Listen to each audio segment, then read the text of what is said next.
Betty Resch. Here. Vice Mayor Herman Robinson. Here. Commissioner Sarah Maliga. Hello. Commissioner Christopher McVoy. Here. Commissioner Kimberly Stokes. Here.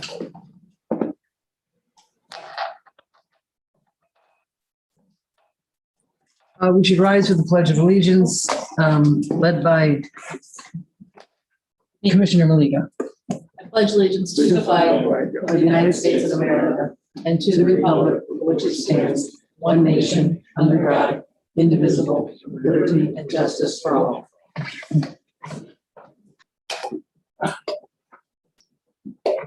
You want to get a couple?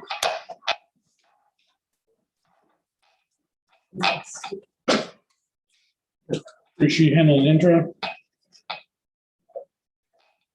Who's our? Bruce, handle an intro? If you want me to. Just for, okay, no. Madam Mayor, thank you very much. Today, we will be going over the primary enterprise funds, like local sewer, water, stormwater, and refuse. I will be more than happy, along with staff, to answer any of the questions. But David Heyer from Stantec, Jacob, along with him, will be doing the primary presentation. They'll be taking you through different slides and the potential of doing what if scenarios, if you want to discuss, race scenarios and that type of, again, sensitivity analysis. So with that, David, if you are able, you're up. Thank you. All right, thank you, Bruce. Thanks for that introduction. Just want to make sure everybody can hear me okay? Yep. Okay, I'm going to go ahead and share my screen. And let me know if you can see that.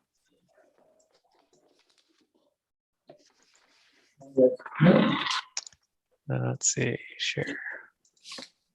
Okay. That looks better. Yep. All right, perfect. Okay, well, we'll get started here. It's good to be with everybody this evening. And in terms of our presentation this evening, we're going to be covering, just want to provide a little bit of background first in terms of the overall process that we go through to look at the enterprise funds. And then we'll look at the individual enterprise funds, the projections that we have, and then happy to do any live modeling if you want to look at any scenarios. And then if appropriate, I'm happy to answer questions as we go through, or if we want to save those to the end, whichever is appropriate. So in terms of the overall process, essentially what we do is we update, we've maintained financial models for each of the enterprise funds for the city for a number of years now. And what those financial forecasting models do is essentially they're cash flow models. So they look at the expenditures of the systems, and then they also look at the revenues. So we're looking at operating costs, capital, existing debt, repair and replacement needs, things of that sort. And then we look at how do the revenues compare to that, and are they sustainable? And those are often impacted by customer demands, things of that sort. And so then what those financial forecasting models allow us to do is they provide a framework to run various scenarios. So we can see what happens if we move a capital project forward or back, or fund it with cash, or if we use debt, things of that sort. We can also run sensitivity analysis. What happens if growth slows down? What happens if we do more of a rate increase or less of a rate increase, things of that sort. And then ultimately that provides us with our long-term financial management plan. So we then have a forecast of revenues, expenditures. We have a plan for how we can fund our capital, whether that's including issuing new debt or using pay-go dollars, things of that sort. And then we also can evaluate those various metrics and KPIs. So looking at minimum reserve requirements, making sure we're meeting debt service coverage requirements and things like that within the financial management plan. And then ultimately, what are the impacts to the customers and the users of each of the enterprise funds? So in terms of this year's analysis, some of the key factors in the analysis include the following. So we've continued to see impacts from COVID-19. So this certainly had a big impact on all of the funds, majority of the funds in the prior fiscal year 2020.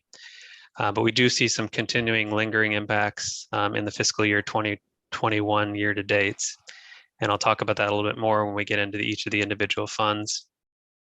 We are using the unaudited fiscal year ending 2020 financials as our starting point. And then we're building our projections for 2021 off of that, as well as using the 2022 budget. One of the big impacts this past year is the issuance of new revenue bonds. So the Series 2020 bonds essentially provided new proceeds of about $52 million for the water, sewer, and electric funds. And you did receive those in November of 2020. At the same time, you also restructured some of the existing debt, so that reduced some of the near-term annual debt payments and reduced a little bit of the pressure on the water, sewer, and electric funds. So as a result of that utility revenue bonds, you did pledge that you'd meet certain targets. So we have some combined targets for debt service coverage and minimum reserve requirements that we want to meet, looking at water, sewer, and electric combined. So then finally, in terms of the fiscal 22 budget and the 5-year CIP, there are no rate increases that are proposed for fiscal year 2022 for the enterprise funds. And we are forecasting, even without those increases, with no increases, positive operating cash flow in 2022 for all the enterprise funds. Okay. So now we can jump into some of the individual funds. So the first one is electric. Just want to talk about a couple of the key inputs and assumptions, then we can look at the forecast. So the first is that we're using the 9-month year-to-date for fiscal year 2021 revenues and expenditures. And as I mentioned earlier, we did see some impacts in 2020, but we're also seeing some lingering impacts in 2021 when it comes to revenues, particularly on the commercial side. Those revenues have not come back necessarily as you might expect. And so going forward, we're being conservative and assuming that they're going to continue to see some reduced commercial revenues on the electric side. Another key component is the purchase power. That makes up a big portion of your operating costs, about 55% on the electric. And so we're using staff's best estimates at this point, but we will be getting updated numbers in the middle of August. And so for the final presentation in August, we'll have those updated purchase power costs. Hey, David, excuse me, I hate to interrupt. This is Juan Ruiz, interim city manager. Sure. Just need a quick second. Keith, can you hear me? Or whoever's driving the Zoom, if we can move the boxes with the faces to the left of the screen, because it's blocking the text on the presentation. I think it's. I'll just put it on speaker view. Keith will have to do. Is that there? He's in Zoom space. Here comes Ben. Or Ben, can you do it off the laptop? Thank you. Sorry about that, Dave. Oh no, thanks for letting me know. That's going to be pretty important as we get to some of these slides. Yeah, and we'll probably want to make it disappear, Ben. Yeah. Once the actual models start coming up. Purchase power. I wasn't sure from a technology school. Oh, That's better. Are we good? Yes, go ahead. Okay, perfect. So another key component and input is the service enhancement and reliability improvements. So totaling 44.5 million. Those are funded with the 2020 proceeds. So those are received again in November. They're funding that. That results in, so the majority of the 2020 bond proceeds are for the electric fund. And so that turns into annual debt service payments of about $2.3 million associated with that 44 million. But going forward, there's continued capital improvements that are pretty significant that are required, associated again with the service reliability. And so there's projected in the CIP about $87 million worth of projects between 2022 and 2026 that would need to be funded. And those would be funded with debt. And that turns into debt service of about $5.8 million by fiscal year 26. And then the last item that I believe the commissioners are aware of is that Leidos is conducting cost of service study. And so there are potential future rated structure adjustments that may need to be factored in to the modeling going forward. So next slide I'm going to share here has the panel from the financial model. And again, this is what we can pull up live in a few minutes if we want to. Realize there's a tremendous amount here on the panel. But what this allows us to do is to run the scenarios and look at the outputs. So I'll spend a little bit more time on this one because we're introducing it here. But what we have up at the top is essentially each of the fiscal years. And then we have the ability to say, what do we want to do if we increase the electric rate plan? So right now, as I mentioned before, there's no rate adjustment assumed in 2022, but we do have plugged into the model a 3% increase going forward in subsequent years. And I'll talk about why that's potentially required down below here. We also then have some key performance indicators. So the senior debt service coverage requirement just for the electric fund, and then the combined, as I mentioned, since it was a combined issue for water, sewer, and electric, we need to make sure we maintain a 1.5 on a combined basis. The next one looks at days cash on hand. So this is essentially how much total cash between water, sewer, and electric is maintained. And that's another requirement of the bonds. And then jumping down a little bit further, we have the current electric bill for your typical residential customer. It's about $108 per month.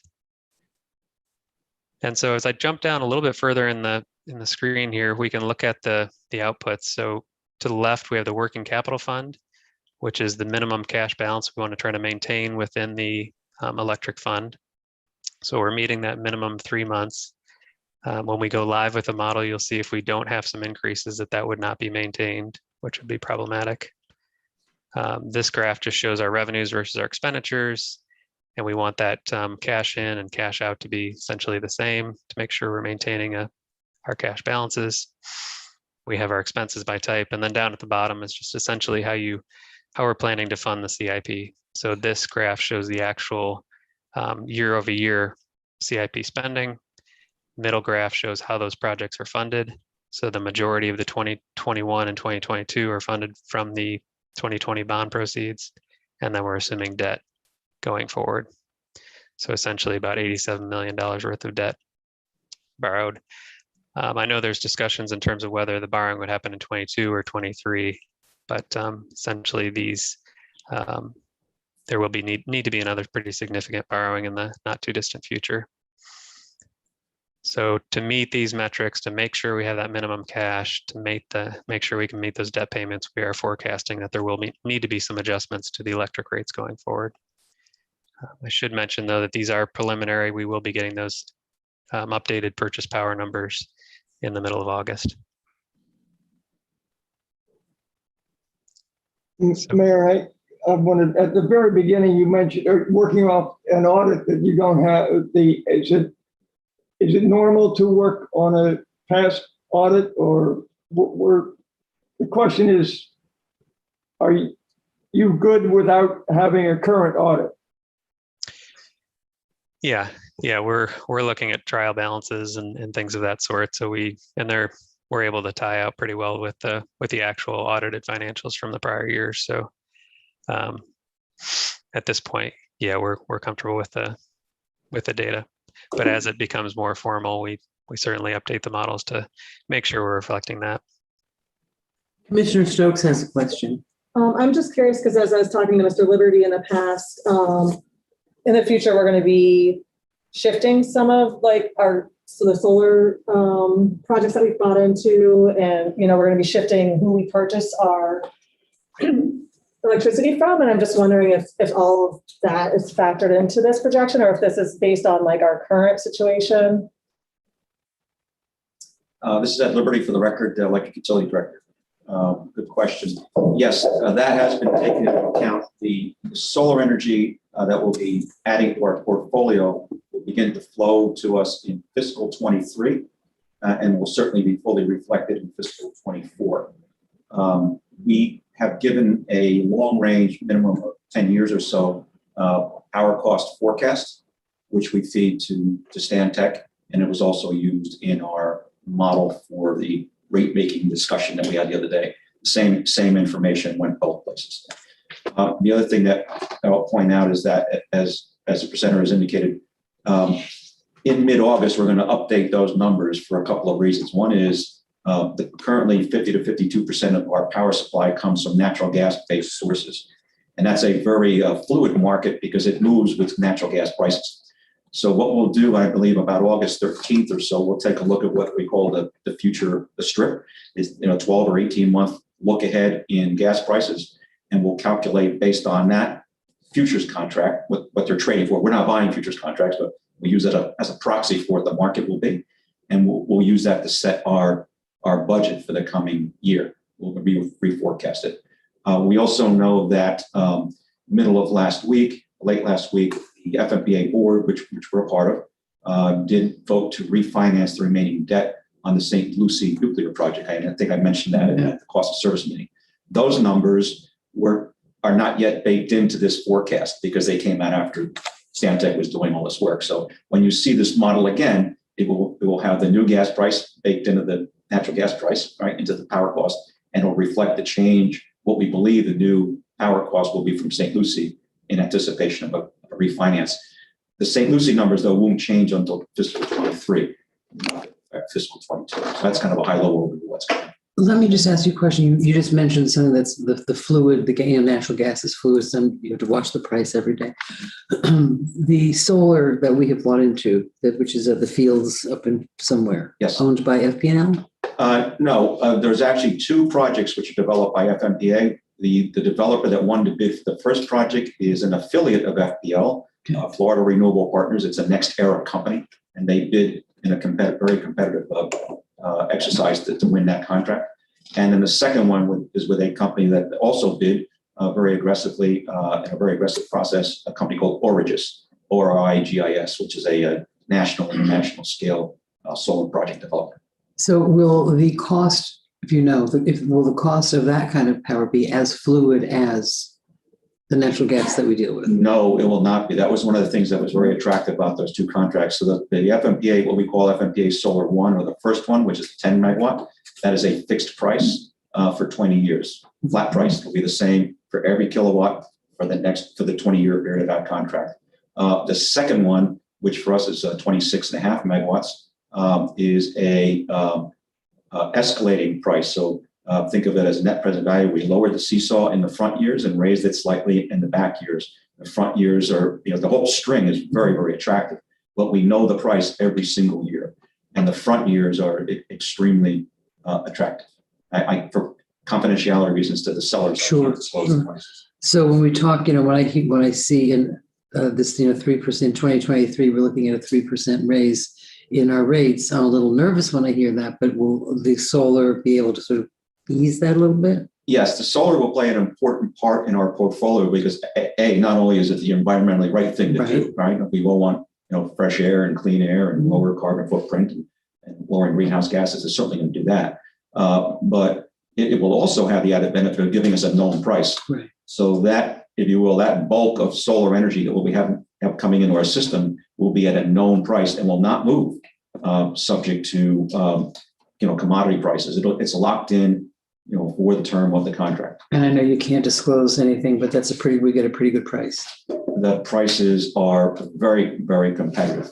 That's, I think, probably why the counterparties insisted on very strict confidentiality. Certainly, I could share that, obviously, in one-on-one sure. With the commissioners, but I'm not allowed by law or under the term of the contract to share that in a public setting. Commissioner Lega? My question is, on Tuesday, we had talked about the fuel prices have been inadequate, to say the least, and antiquated, and that we were going to be bringing those fuel prices down. So do you project that by the 3% raise in the rates and the fuel charge coming down, that it will balance, that people won't see a difference in their bill?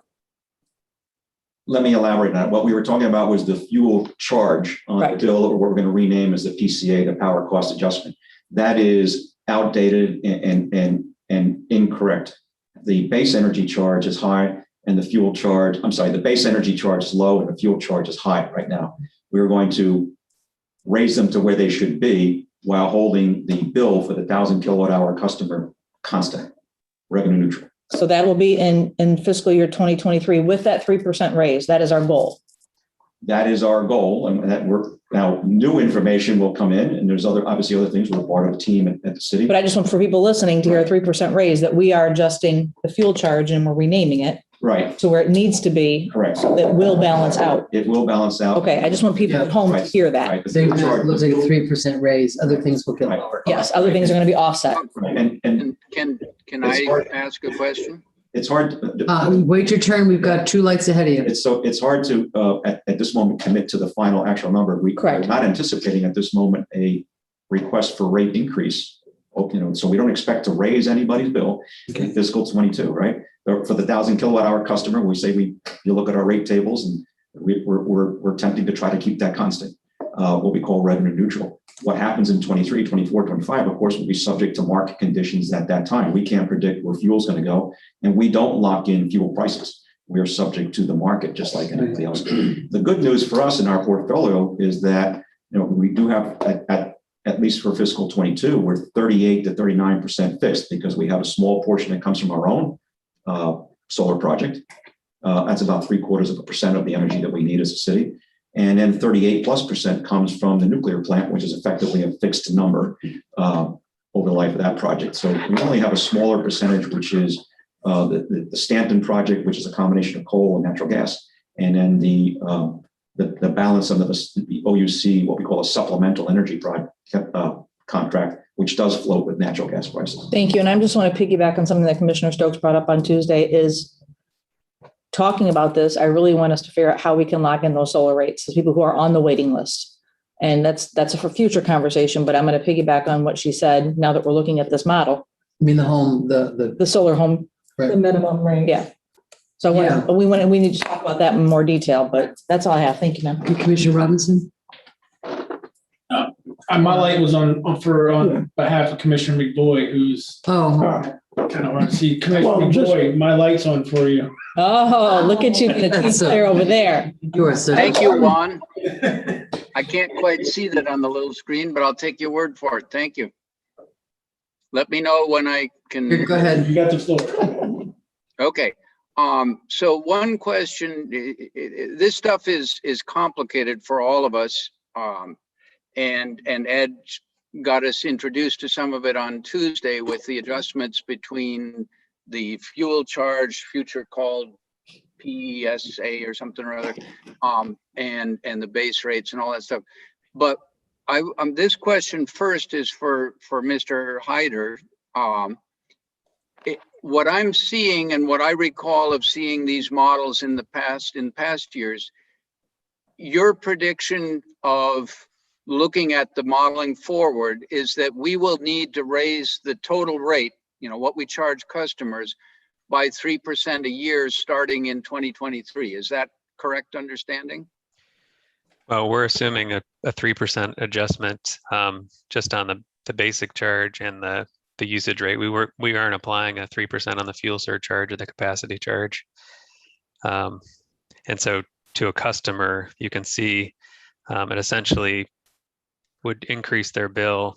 And again, this is all subject to the LIDOS and the cost of service analysis and changing the structure as Ed just alluded to, but the customer would see their bill would go from $108 up to $110, so about $109, so about $1.50 or $1.86 increase per month. So it's not a true 3% to the customer. But I will say that at this point is just it's based on the best available information, and it is, each year the city goes through this process to evaluate to see whether it's appropriate or not. But I will say, as I mentioned on the previous slide, you are taking on and going to need to take on quite a bit of debt to do these capital projects. So there is I know Ed's doing a great job of getting the best cost in terms of purchase power and all those costs. So those things are potentially coming down, but you are taking on, significant debt that's requiring increases in revenues or need to be offset by reduced cost to some degree. Thank you. Okay. So Robinson, do you have? Just to, I was not quite done. Oh, I'm sorry. Chris. I know it's a little hard to tell without being able to see me, but so if I understand correctly, the top line electric rate adjustment and I do understand, I think we all understand, these are predictions based on what we know now. This is our best guess of what we would need to do to keep things on the straight and narrow. Mhm. That 3% is not of the total bill, it's of a portion of the total bill. Correct. I think it might be helpful for the community and for the commissioners if it's possible in the future to add a line and make that of the total bill, because most people don't necessarily think about just the fuel part or the other part. They just want to know, what's my total bill likely to be doing? So that might be helpful, or just Certainly. change that one so it refers to the total bill rather than to the portion of it that's changing. You anticipated my second question, which is, what is driving that predicted need to increase rates at 3% going out, for almost 10 years? And if I understood right, a big chunk of that is our proposed borrowing. Is that correct? Yeah, that's correct. Your past borrowing, so the 2020 proceeds, the basically $45 million, plus this $87 million of additional borrowing.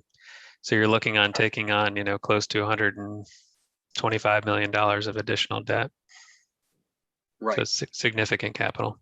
Yeah. So we definitely want to be looking at that along the way, since we're not there yet. The last question is on your graph, expenses by type, the upper right corner of the 6 graphs. Could you walk, yeah, exactly there. Mm-hmm. Could you walk us through the different colors so we know what we're looking at? I can see that the debt is black, and you Mm-hmm. can see that increasing, which is, as you mentioned, driving. That seems to be the only one that's, well, blue, the purple is changing some too.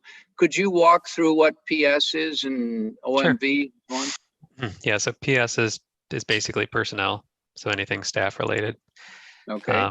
And then the orange is what we would term O&M, operation and the maintenance, that's variable. So that would be things that change over time, given purchase power costs, things like that are potentially variable. And then we have O&M, which is fixed. So this would be more fixed O&M, and I could have Jacob give us an example in a second. And then the black is essentially, as you mentioned, that's the debt service. And then we do have transfers out to the general fund for support services is the final color at the top. Okay, great. Thank you. Mm-hmm. I'm done. Thank you. I was just going to ask what the 3% raise represents on income to the bottom line. I mean, to the organization. I'm gonna have Jacob look, The total dollars, yeah. yeah. I'm gonna have Jacob look that up, and we'll get that right back to you. So what I can add a little bit of perspective on the differences in the models and what it all means. So what we talked about on Tuesday night was a very detailed cost of service study and rate making, which suggested how much revenue we would need to meet our obligations and to meet our plans going forward. And it got into some detail about where those revenues could come from, right? And there needed to be adjustments where they might come, how to raise the dollars. This model uses much of the same data, but is really a financial sustainability model. It says at a high level, how much gross revenue do you need to sustain the operations going forward, right? In terms of the capital spend, this is basically a straw man in an ideal situation of when we currently think we would want to borrow more money to keep the capital program going, the system hardening, reliability improvement. The reality is that we have to adjust that as we try to, gobble the dinosaur, right? And get through the projects we have to do. So if we're not able to, or not yet ready to take on that next group of projects because we're still busy with the first group, we wouldn't get to do the borrowing, right? So there's some flexibility there. So we would adjust this year to year, and we're actually looking at these numbers internally every month and every quarter in the department, and then reshaping our plans as we go. We reprioritize based on what we see happening in the moment. And my own personal suspicion is that what will happen as we do more and more and more capital projects to improve the system, we'll get to the point where we've grabbed the big gains in terms of reliability. That hasn't happened yet. We see trends, leading indicators that lead us to believe we're doing the right things, and science says that we are. But we'll get to the point where the last dollar we spend will not have as much impact as the first dollar that we spent. So we'll have the ability to continue to massage this and move it along. So this, if you will, is a straw man. This doesn't say that, hey, in that year, you have to borrow X amount of dollars. We're not going to borrow money if we can't pay for it, right? And whether we can pay for it or not is going to be driven by the competitive market. So throughout this whole process, we want to be mindful of our competitive position relative to other utilities in the area, and also mindful of the fact that we are part of a community. We have other obligations to the city that we need to help with as well. So I know Juan is big on that. So And Commissioner Stokes rightfully asked a so. question. Yeah, I just want clarification. So we had a workshop or discussion item on Tuesday based on the rate study where there were some proposals there, but we haven't voted on anything yet. So I just want to know, did you assume that we were going to vote yes on those and build that in here? This is assuming we keep things as they are. And then that conversation would, if we did things, could only possibly make it better. We have assumed that no vote would happen, right? Right. So we're operating based on what we currently know. And this model is suggesting that based on the current rates and the current customer counts, energy use, projected growth, economic situation, that from Stantec's view, these are the types of increases we might need to certain line items. The cost of service study by Leidos is independent. I personally like having two different groups looking at it, so we don't have just one perspective.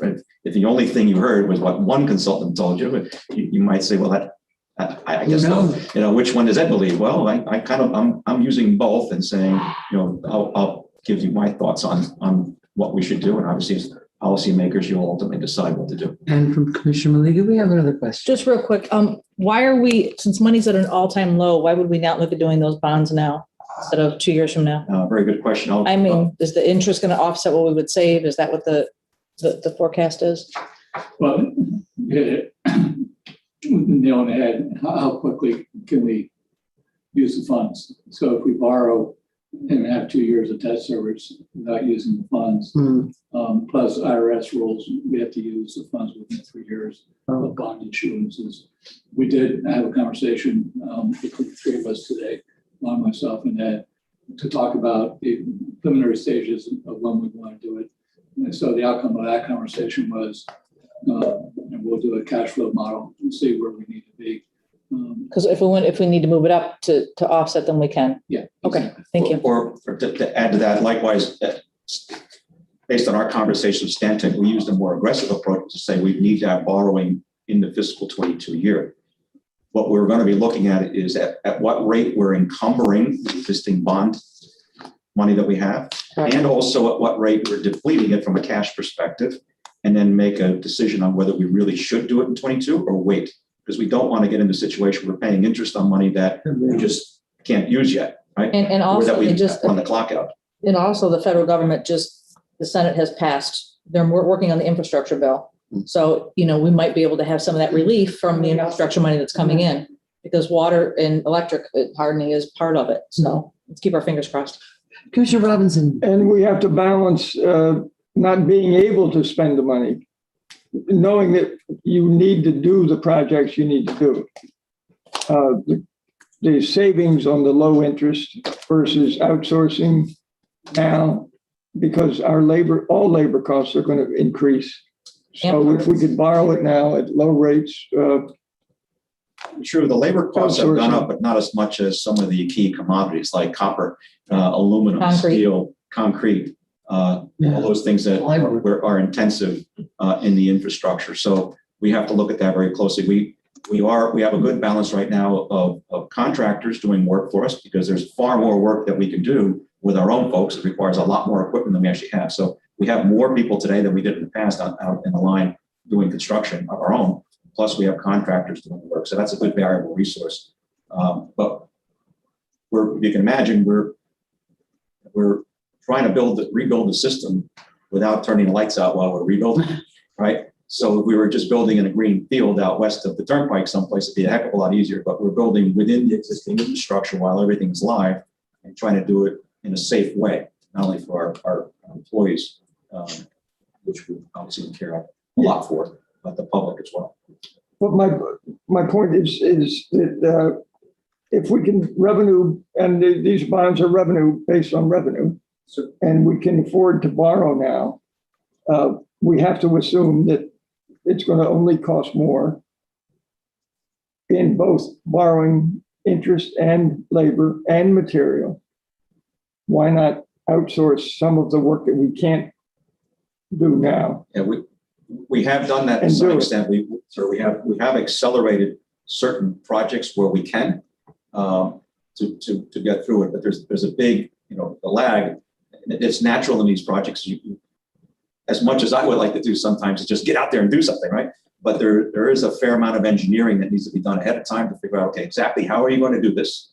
Then we have to order the materials, have the contractors bid, give us a price, evaluate the bids, and then award, and then they have to mobilize. So there's a natural lag time in that. In the meantime, we order the materials, that's one of the things that's in the financials as well, is we've ordered millions of dollars worth of material, which is now in inventory. And as the contractors and our own workforce are executing the project, they're drawing that material out of inventory. So we're ordering material well in advance of the project starting, so it's ready to go when the contractor's ready to go, depleting it, and then constantly ordering for the next phase. So it's a big gear, little gear, more little gears. It's a big machine that's moving, and I'm proud to say the staff is coming up the curve well.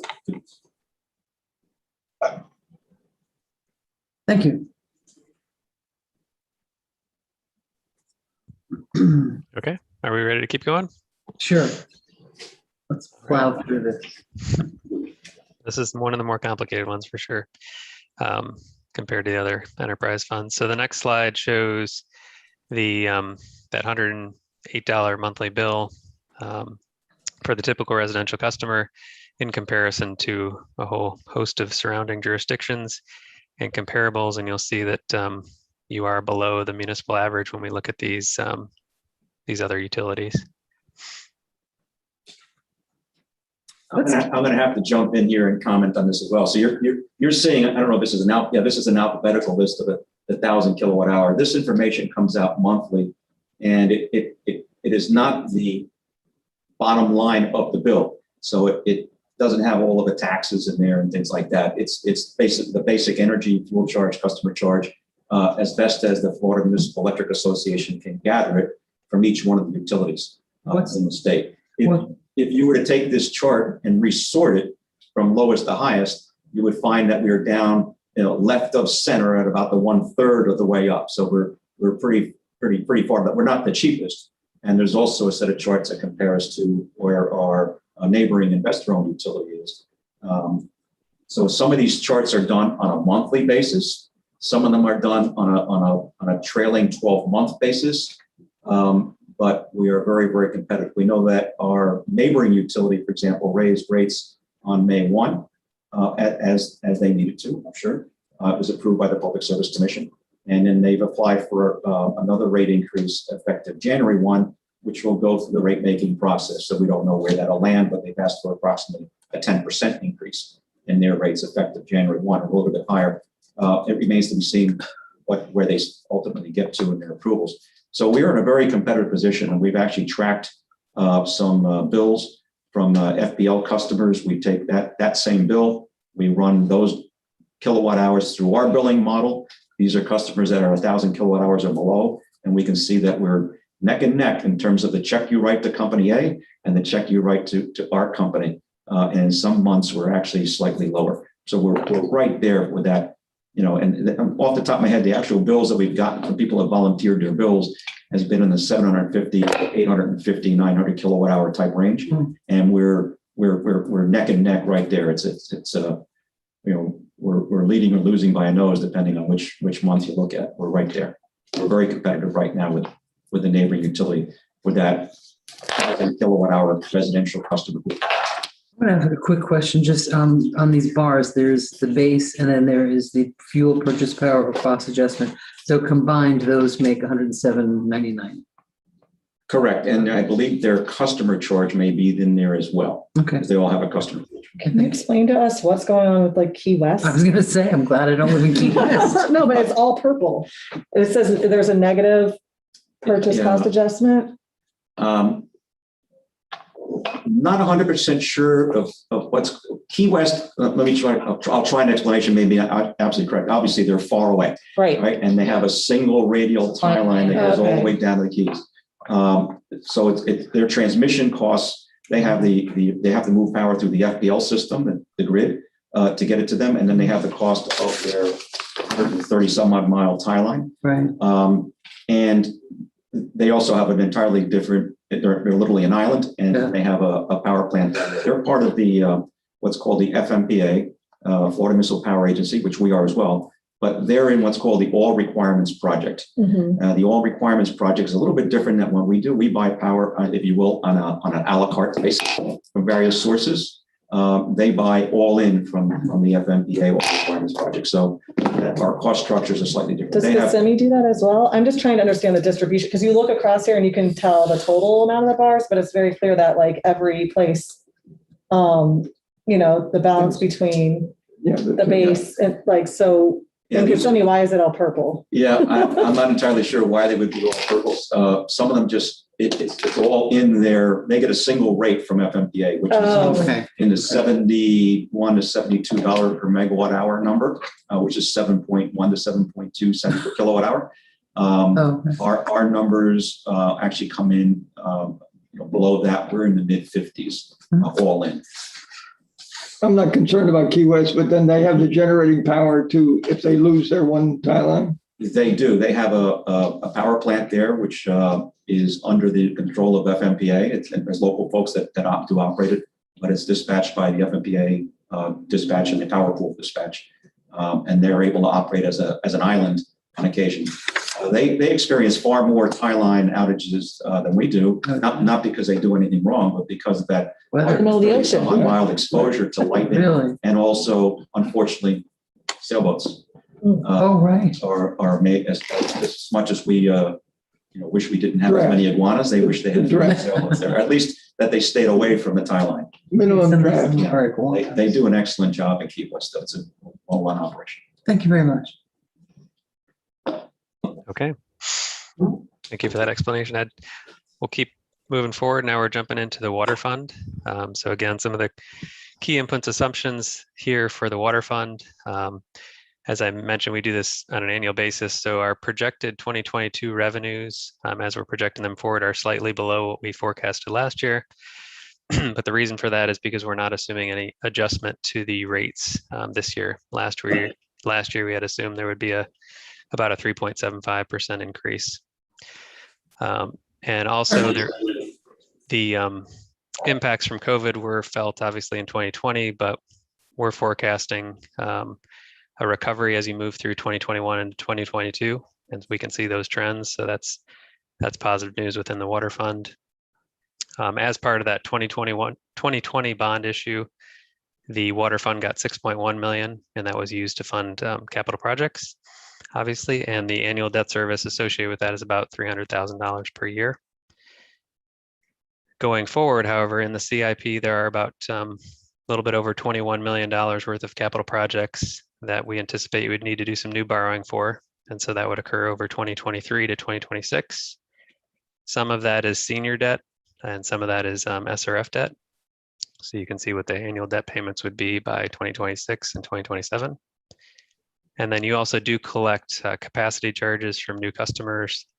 And so those are set aside and essentially available to use for expansion related projects. So we are assuming that over the projection period, you would use $1.7 million worth of those funds to fund expansion capital projects. What's SRF? That's the State Revolving Loan Fund. Thank you. Yep. So we can look at the panel. It's a little bit less complicated than electric, but again, the same framework here. Up at the top, we have the rate plan. So this is the adjustment to the actual rates. As I mentioned, no increase in 2022. We are assuming inflationary increases going forward at 3.75%.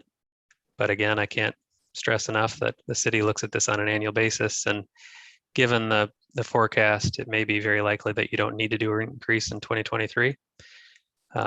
But you can see you do have strong debt service coverage within the water fund.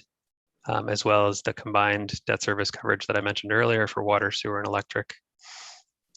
Current average customer bill is $40 per month. And you can see what that would be with a 3.7% increase if you were to put that in place in the subsequent fiscal years. As I mentioned, the water fund does have strong financial results. So we're looking at your working capital fund. With these increases, we are showing that you'd be able to build up some fund balance in the water fund. And part of the reason to do that would be to allow you to move towards being able to cash fund some of your capital projects in the future. So essentially what's happening here, if we look down in this middle graph, is we are showing that your debt funding, some borrowing about 17.4 million in the next couple of years, but then transitioning towards more of a pay-go or a cash funding approach. That's obviously something we can consider in the future if you wanted to do more borrowing to lessen the burden, and that would allow you to smooth out the rates even more. And so with that, I'd be happy to take any questions on the water fund. I'm just curious, when we talk about the capital improvements, what kinds of things are we talking about? Good evening, Mayor. Good evening. Good to see you. Brian Shields, Water Utility Director. Yeah, in general, we put them in, it would be the water supply side, which is our well field.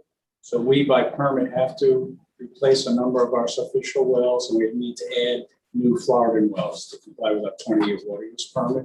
So that's one bucket of capital improvements primarily dedicated to water supply. Treatment plant, then we've got some process improvements that we need to constantly do. I mean, the lime softening side of the building is an old 1959 unit, so it occasionally needs upgrades and regulatory-driven improvements to meet health department requirements. Good idea. So constantly evolving, we always need to keep pace with those and keep ahead of those. So we've got a certain amount of money set aside for process improvements at the water plant. Then on the distribution side, which is the pipeline network, we've got this ongoing program of replacing the 2-inch galvanized steel mains. We're almost wrapping that up. So that's actually dropping off in investment. That was the big investment the city made 5 years ago in the bond that was referred to, the $22 million borrowing. Mm-hmm. That was really dedicated towards improving the water distribution system. But we'll always have those type of improvements as the system ages. We've got water mains that in this city are 75, some over that age. Yeah. So they do reach the end of their life, need to be replaced. We've got projects in conjunction with the county and state DOT. Anytime they do road jobs, there's always some utility relocations necessary. So we've got to do that by law, and that comes out of our coffers. But I will tell you that previous projections years ago when that first program was initiated were an annual increase of 5% per year ad infinitum to pay for the reverse osmosis water plant as well as the 2-inch water main replacement program. So we've really done a good job tightening our belts to keep the annual projection at 3.75 and 0 for this year. Great, thank you. David, for the benefit of the commission, and I'm jumping ahead of the presentation, can you explain why they'll start to see different reserve targets in the working capital fund side? Sure. In terms of the two different lines? In the electric utility, you have a 3-month target, then it goes to 6 months, and then later in the presentation, the number changes. So before they ask, it because that's a big driver of the first line where everyone's attention goes to. Mm-hmm. Yeah, essentially, so we set a minimum target that we want to have within each of the funds, which is 3 months for water, sewer, and electric. Essentially, we want to have an absolute minimum of 3 months of your operating expenses in the working capital fund. And then the second line, the black line, is essentially what was established as part of the 2020 revenue bonds, which there we wanted to have a target of, as a combined utility, water, sewer, and electric, having 6 months. And so what we're showing here is for water that we're meeting our minimum, we're actually above that 6-month target. And we're showing this individually, for each utility, they have different operating expenses. So if I jump back to electric real quick, we'll show that, electric is not as strong in terms of as water, because we're showing here's that minimum, that 3 months. So we really don't want to drop below that.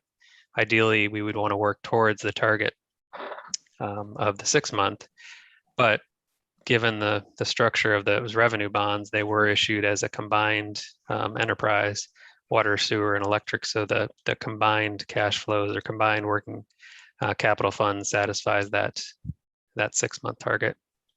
That makes sense. Commissioner Stokes? I just wanted to clarify this. So I see the water fund here. I don't see another side for the sewer fund. Is this where? I didn't see. It's coming. It's coming. Oh, it's not in my packet. This is like the last page of my packet. Okay, I just wanted to know if if we weren't planning raises in the sewer. Yeah, this is the last page of my packet. Here, take mine. It's okay. That's fine. I just wanted to make sure that it was getting covered. And we're getting another one. Thank you very much. Commissioner Maliga. So I'm going to be devil's advocate up here and tell you that I am not in favor of raising our water rates. Our commercial water rates are astronomical for our local businesses. We need to be more aggressive in attracting new businesses to this town. You guys will see on the next chart, which I already knew, how out of whack our rates are compared to our neighboring cities. So while I love you, Brian, and I love our water and I love everything about it, I am beyond not happy with seeing these numbers, knowing that my goal was to either keep them the same or at least decrease them, especially for commercial rates. I just think that this is. The graph shows it. Yeah, I don't love this. I'm not happy with it. I'm hoping that, again, this money that's coming down from the federal government for improvements to infrastructure will help. But you're going to hear me continue to scream from the top of my lungs that our water rates need to come down. They do not need to come up. We're not being competitive. Yeah. I mean, that's the bottom line. But in terms of conservation, when it affects your pocketbook, you have a tendency to conserve more. And conservation of water is important. But what does it have to do with the business? A business who comes into town and their water bill is astronomical compared to, they could go one street over in West Palm Beach or in Lantana or in Palm Springs and be well under the same rate that we're in. And now we're looking at projections to go up. So you're asking for two separate rates? We do have two separate rates. And affecting just the one. And in addition, the water and sewer are the only ones that have a minimum bill, even if you don't have water and sewer going to your building. And that's one thing that we talked about, is that they are collecting funds where electric is not on those people. So I just think that I'm glad that this is just a presentation, because I know that there's a lot of sharpening of the pencils that need to happen to find out how we can bring this number down and offset it. That's all. Across the board, commercial. Especially for commercial. Our commercial water rates are astronomical. In terms of electric, water, sewer. So I'm not in favor for seeing these numbers. I just want you guys to know that's where I'm sitting with this. If I could ask some questions. Sure. Okay. I'm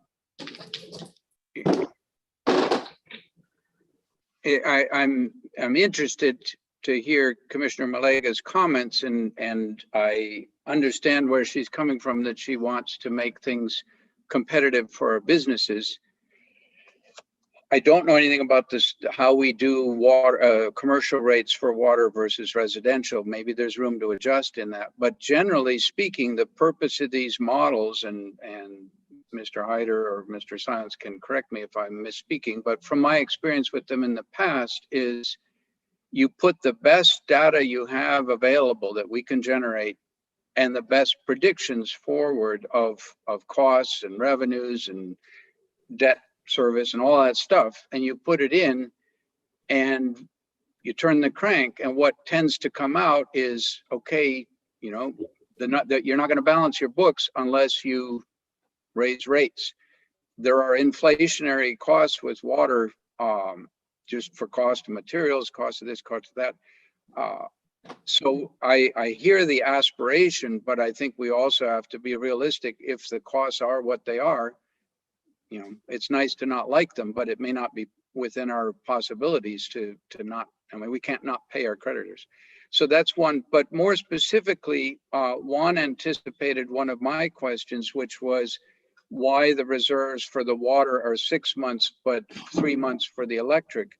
And I'm a little bit confused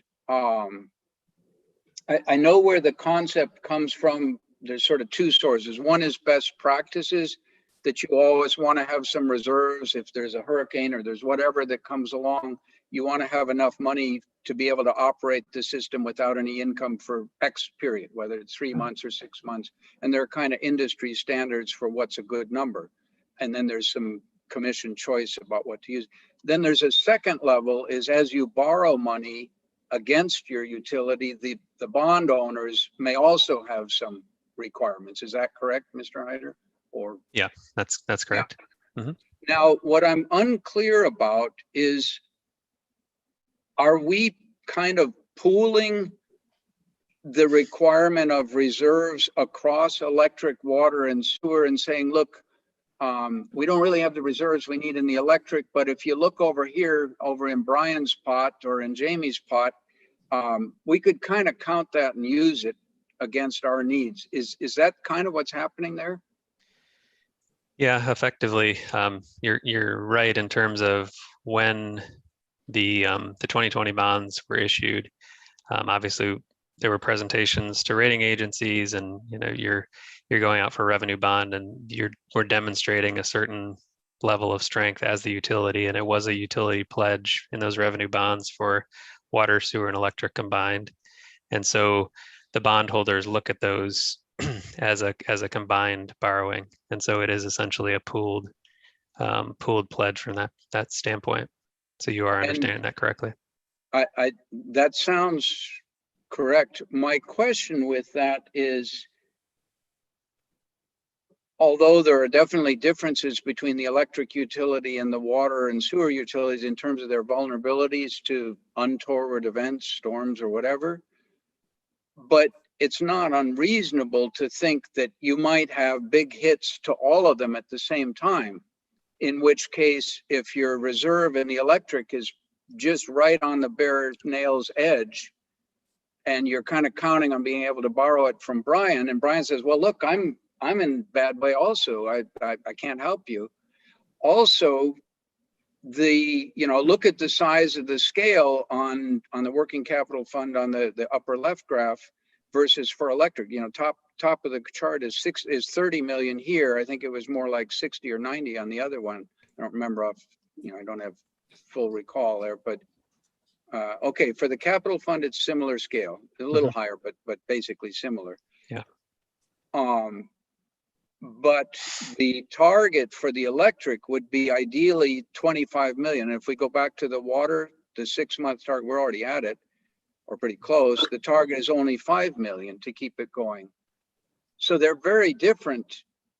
And I guess I have a degree of discomfort of pooling that reserve thing, rather than saying, the electric has to keep its own reserve, the water has to keep its own reserve. They're very different amounts, rather than kind of almost a little bit of double counting there. Mm-hmm. I guess my response to that would be, from an operational standpoint, we want to make sure we're keeping that minimum. So that's something we definitely don't want to drop below.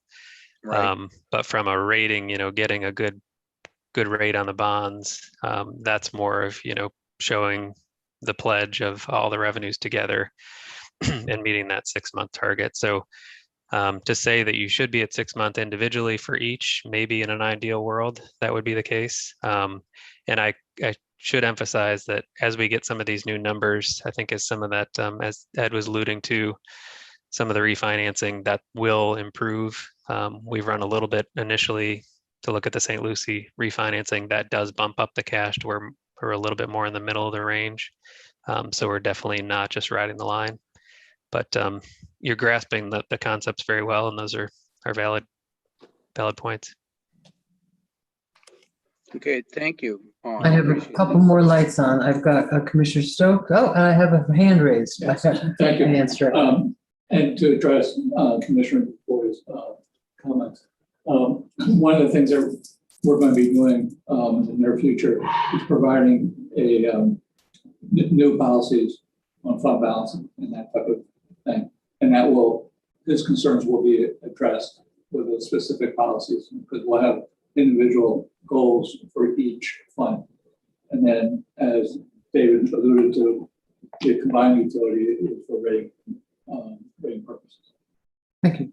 Commissioner Stokes. I just want to say, I also think that it's obvious from the graph, but as a homeowner here, I've experienced that our high water and sewer rates. And I also, it is sad to see the rate increase, but where it says that we know this year for what we have to deal with, we don't have to increase anything. And then next year, when we come back, we'll see if the infrastructure, we'll see what has happened. And this is like a very awesome, like, oh yeah, we're going to have twice as much in our 6-month reserves than is required, right? So that we don't have to borrow in the future. But when we come back next year, if we're like, we don't want to raise rates another almost 4%, we can consider that would just mean that graph, those blue bars go down, but they're not going to cross the black line. The minimum. It just means that later we might need to consider borrowing rather than building up that paying as you go. So this is like a really lovely, if we really want to get our funds where they should be, kind of idealistic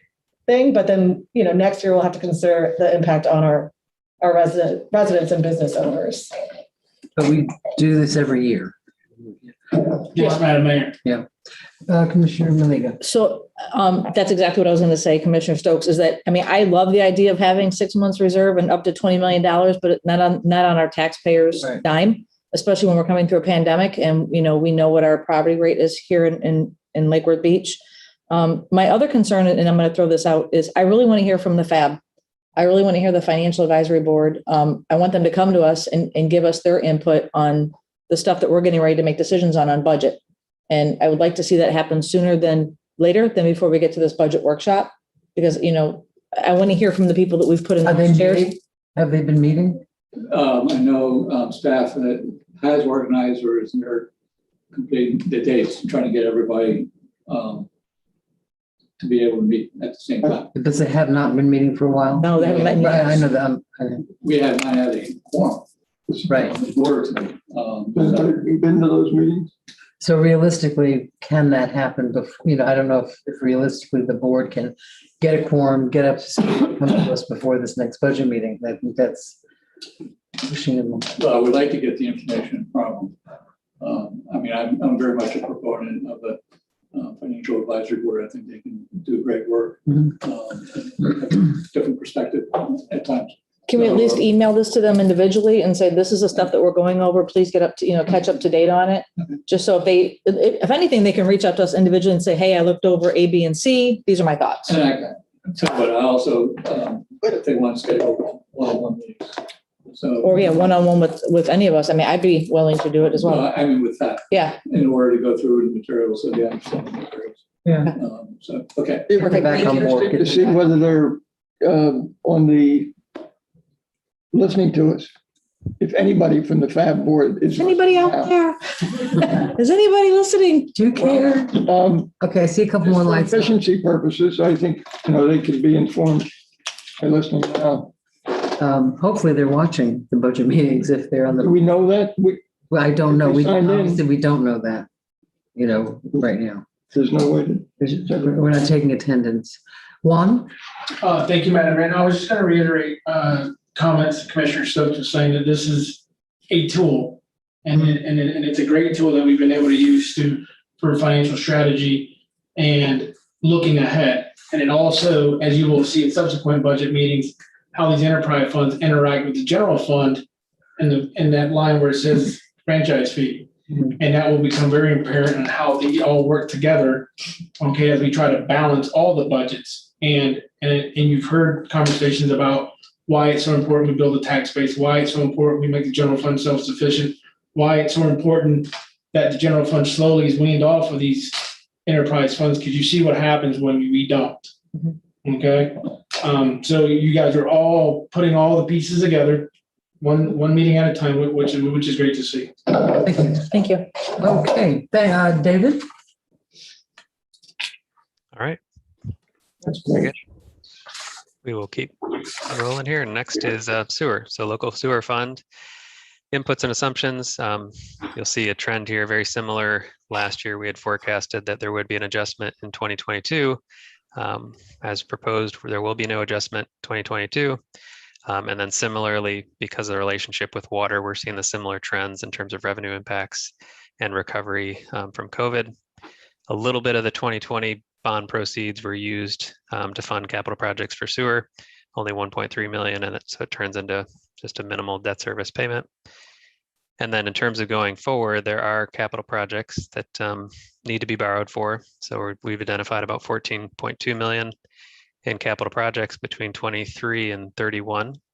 And that would turn into a little bit less than $1 million in terms of debt service.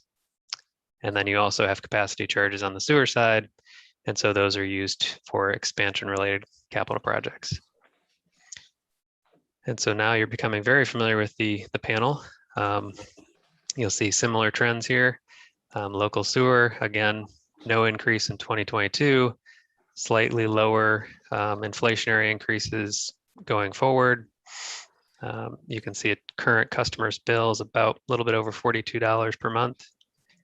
And then the resulting graphs down below. So you are meeting that minimum target as well as the 6-month target. If we didn't have those rate increases in there, we would fall below that target over time. And then you can see revenues and expenditures. Your expenses are growing at about 3% per year. So that's how we keep the cash in and the cash out in alignment with each other. And then the capital plan, you can see a little bit less than $2 million every single year for capital projects. The plan right now is to borrow. So we're looking at about $14.2 million worth of borrowing.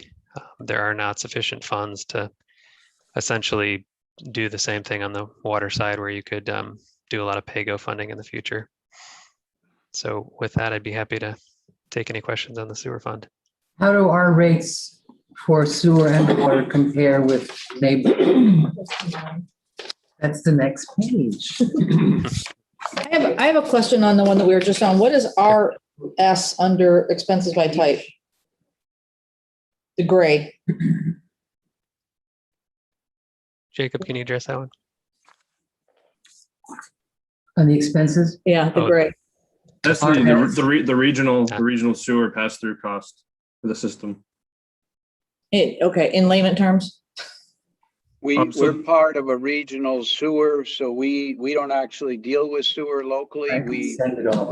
So this is what we pay out Right. Correct. for that. Okay, thank you. And the PS is That's staff, personnel service. Yep. personal. Okay, yep. Right. Okay.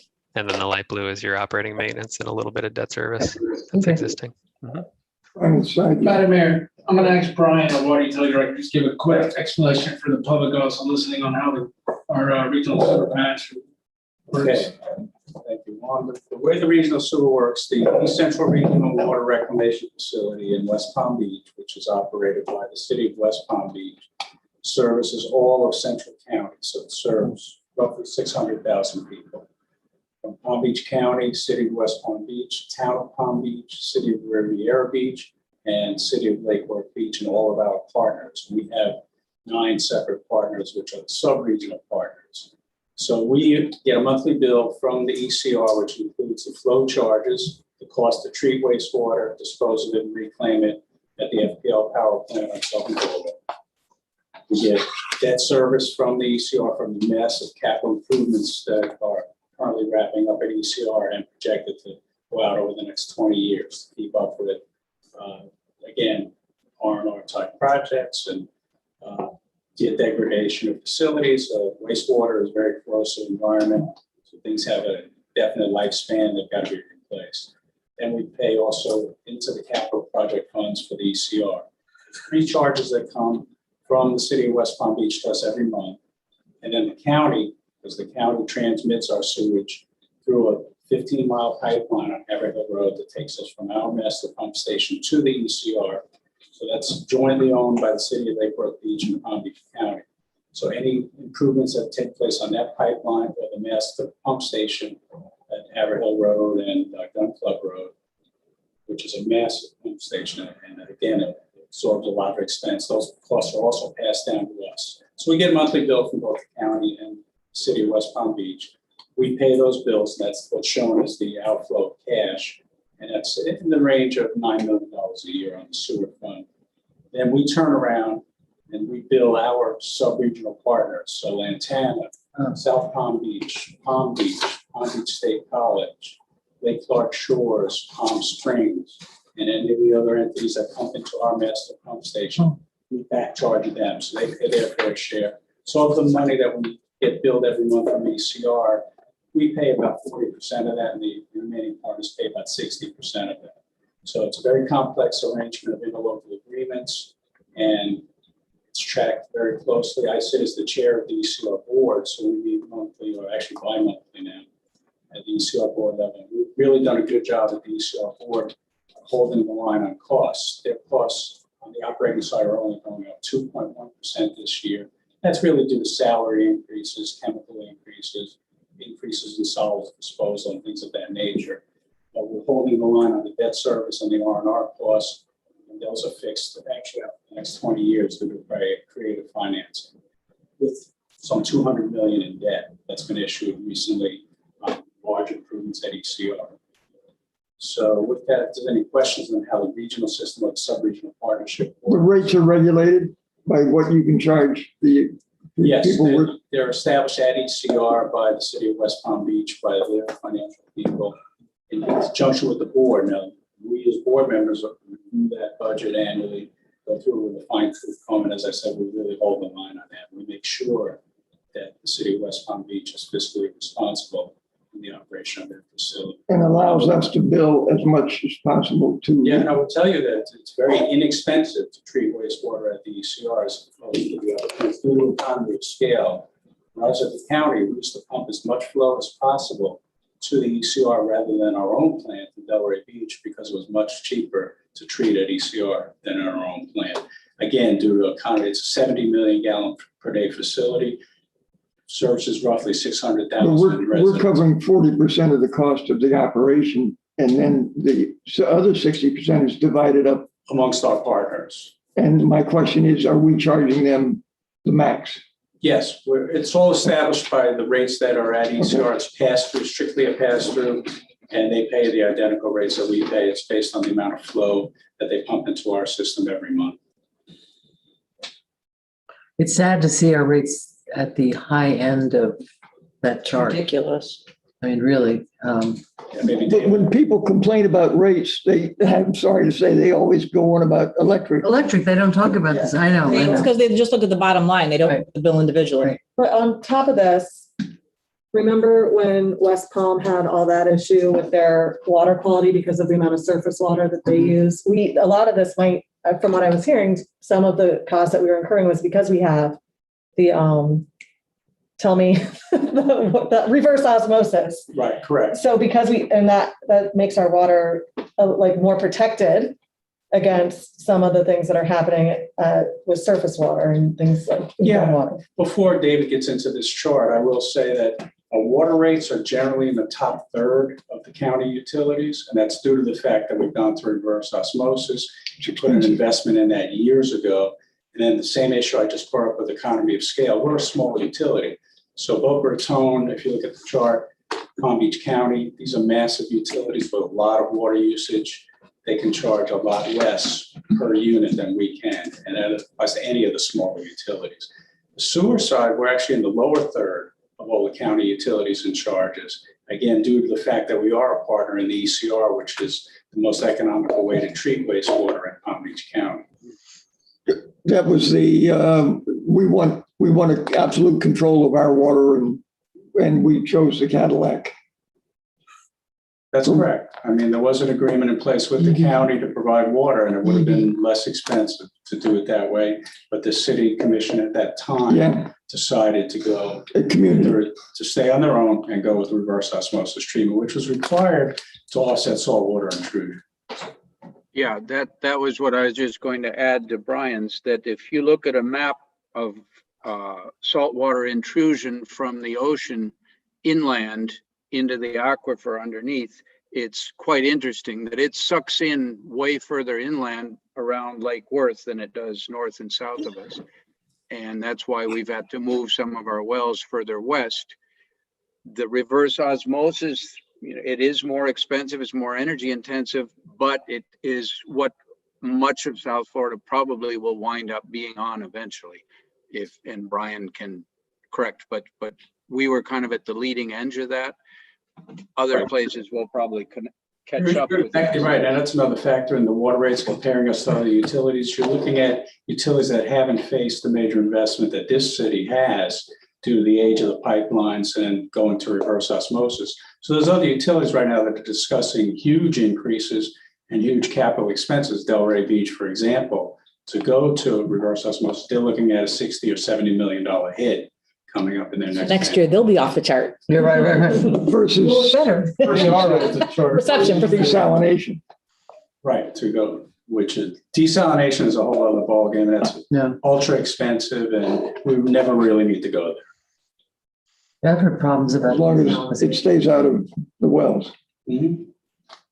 Commissioner Stokes. And then because we did make the investment in our reverse osmosis, when I visited the plant, you were showing me how much room we have to expand so that we could possibly expand our operation, provide to other cities and then increase our revenue that way. Yeah, as a matter of fact, it's more economical to do it that way. The way that building was built and the way the membrane trains were set up is for future expansion and a real economical way to do it as opposed to starting from scratch. So that was a wise decision at the time. It is public record that I am discussing bulk water deals with the town of Palm Beach and town of South Palm Beach. So that's not a secret. And if they were to come to us to be their water provider, we would have to do that additional expansion. But of course, the payback would be there in the long run. Is that part of the projection for the bonds that you're asking for on the water side? That's not even included with that. Not included. We're only looking at what's required right now by Capital. our permitting and our capital. Okay, so So that's we not might- part of that projection. I'm sorry, we might at some point be able to provide our own water to the beach, to the facilities of the beach. If those deals were Right, that's- successful, yes. Okay, great. Thank you.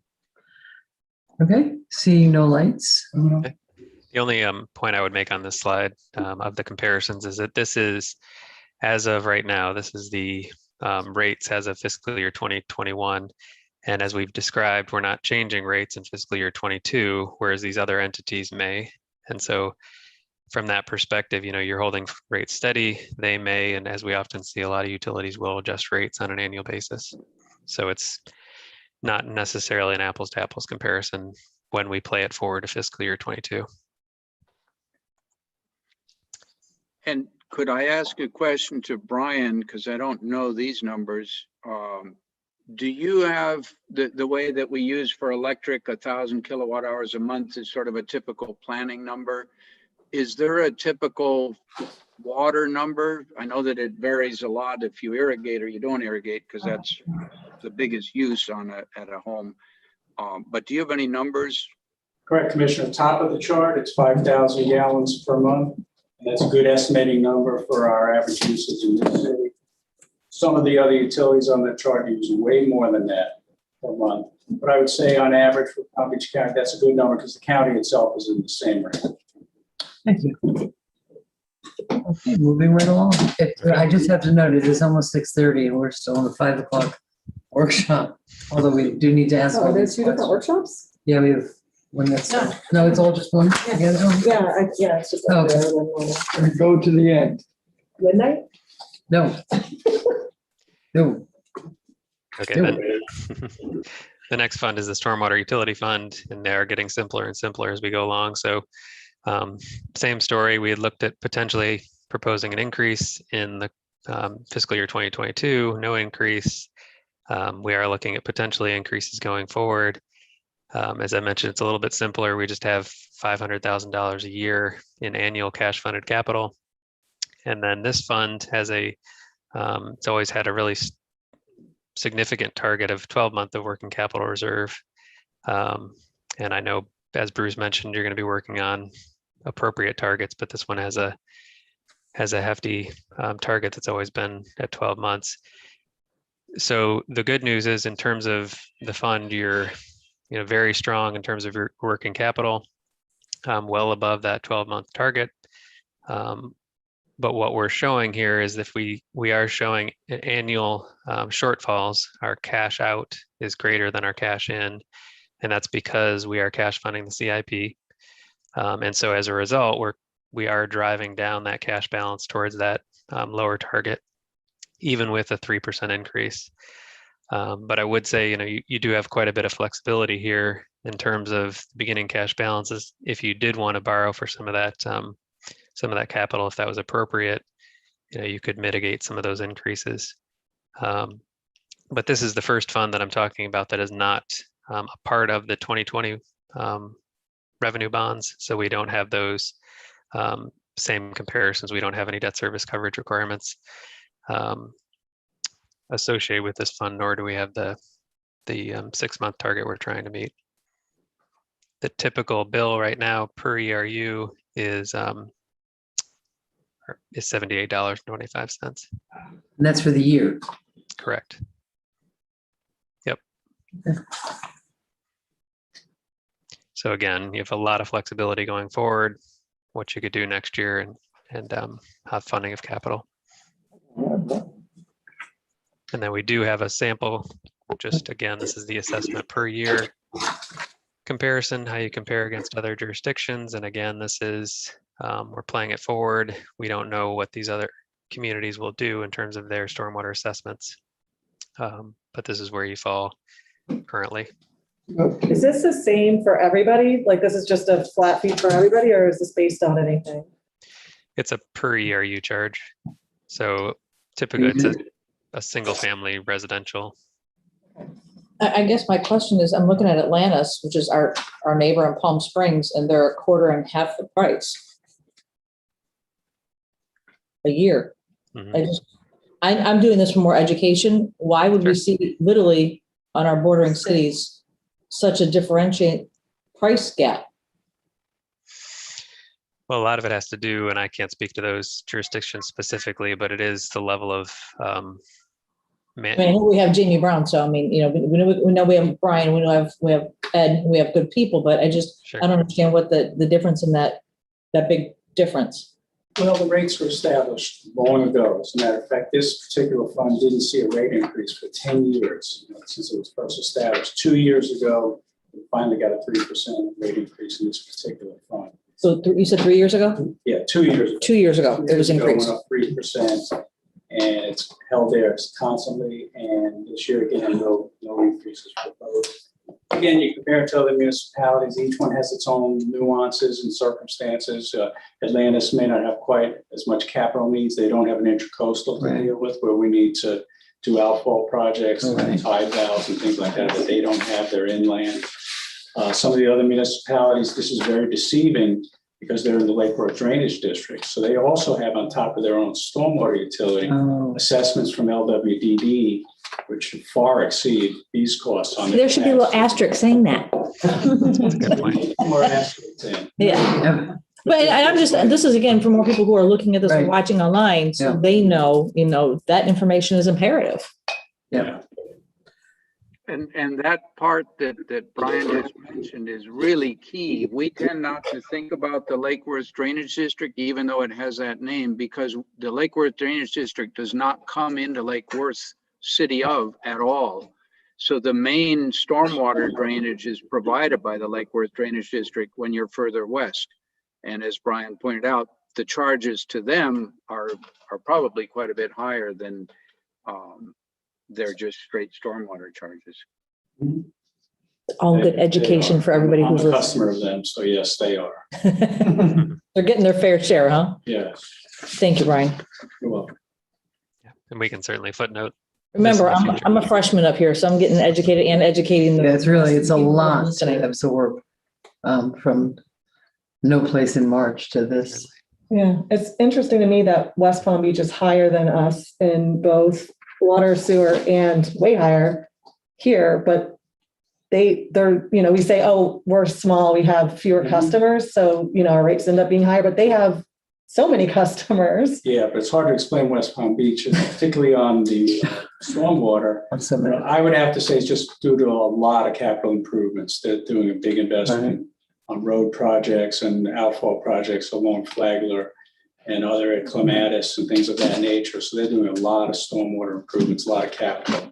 It's going into the number you see there for West Palm Beach. It's the only way I could explain it, because you're right. I mean, they should be theoretically lower than us. Or in line. But they're not. They're a lot higher. And as we look at our stormwater needs and the flooding issues that we see,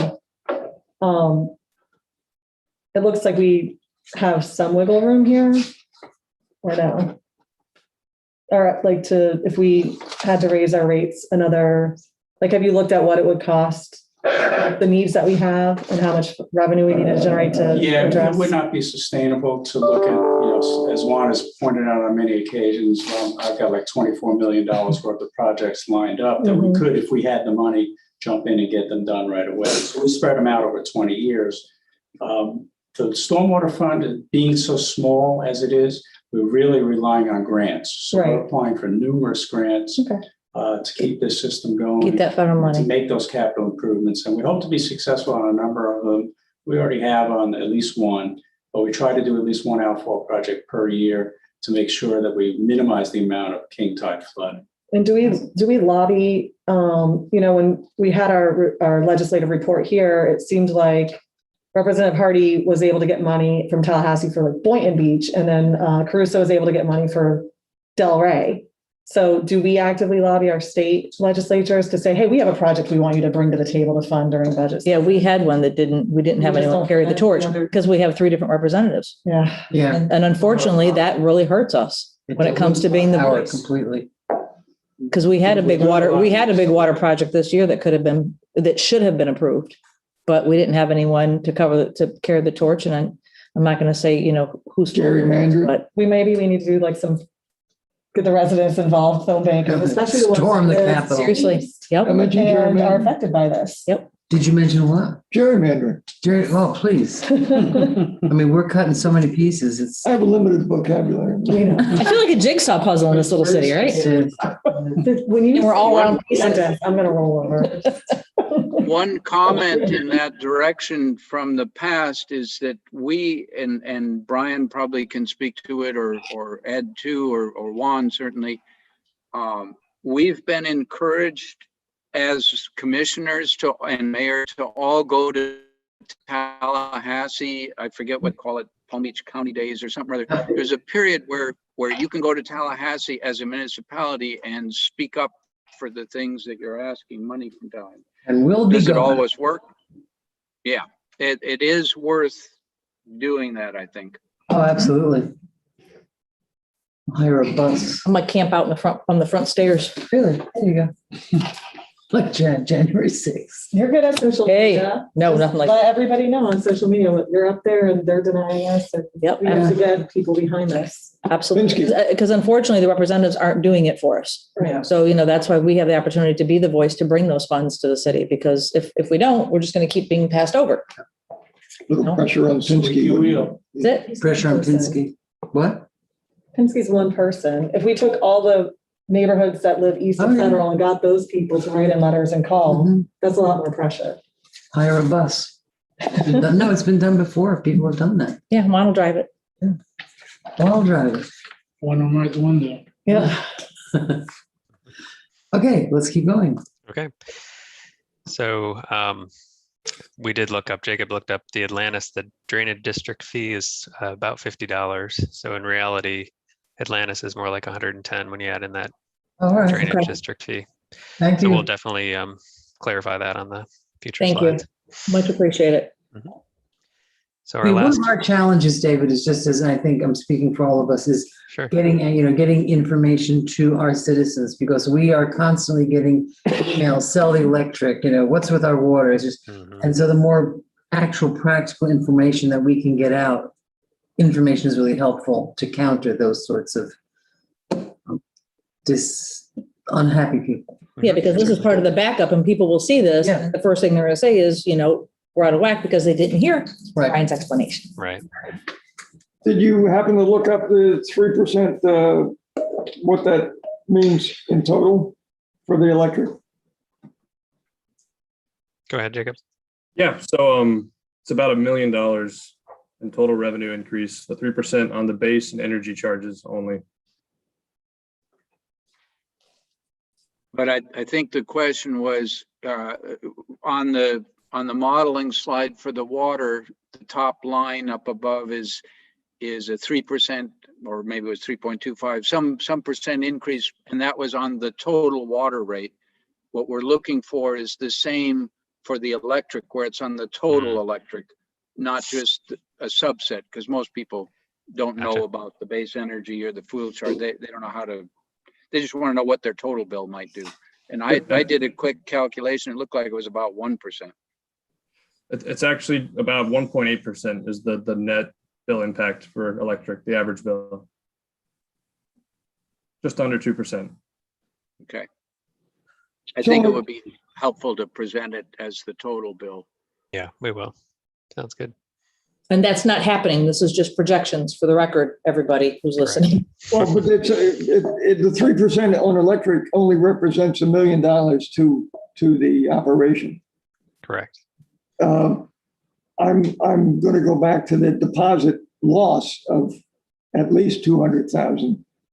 We're going to talk about that. Okay. The Deposit deposit issue, because I think we have, I for one have a different view of the practice that we've been doing. I don't know why. I think a lot of us do. Yeah. Yes. Of course, we've not discussed it. But No. at what point in the budget do we talk about that? Because it's 25% of a 3% increase to the overall customer. And You know what I think we should do? Next year. We should do like a big brother thing, and everybody, we just camp out here for 5 days, we hash all this stuff out, and everybody watches us, right? Yeah, Bruce, you said you had a family member that did a retreat. Didn't you say you had a family member that was a city manager and they do a retreat And they do it too. after budgeting? They do like They've done that. They used to do retreat that, where we set goals for the year. Of course, you have to make it that the public, that is our visioning but the public has to, it has to be accessible. It's a sunshine meeting. But now with Zoom and everything, that really makes it much easier. Why is this little boy playing in the garbage can? That's what I want. I know. I don't know why we picked. He's recycling. I didn't pick it. I'm like, is he recycling? Is he playing in the garbage? Is he looking at something in there? Did he drop a cat inside of it? I mean, I'm a little concerned. He's curious. Easy there. I like cats. Sure. Mr. Liberty would like to say a few words. I just wanted to point out, because we had talked about rate increases. Yeah. I'm not aware that we've had a rate increase since 2013, 2014 timeframe, at least on the residential side. As a matter of fact, we decreased rates 3 times since the 2013, 2014 timeframe. Most recent was, I believe, September or October of 2017, and again in February of 2018. Yeah, and So we've gone upwards of 8+ years by managing expenses, slashing expenses, controlling the operation, and really getting ourselves down with the help of everybody in the room, not just me, but staff, but also this commission. No, there's been a real push towards that, which was desperately needed because we were just it's a mess. No small undertaking, but it's been achieved, and we're in a good position. And I think it's, I feel good being able to tell you I'm trying to hold the line on this, right? And what we're not saying is that we're not saying right now we absolutely are raising those rates. We're saying these are things that we have to continue to work at. So we minimize those rate increases in the future, if any at all. Thank you. Thank you for stating that on the record.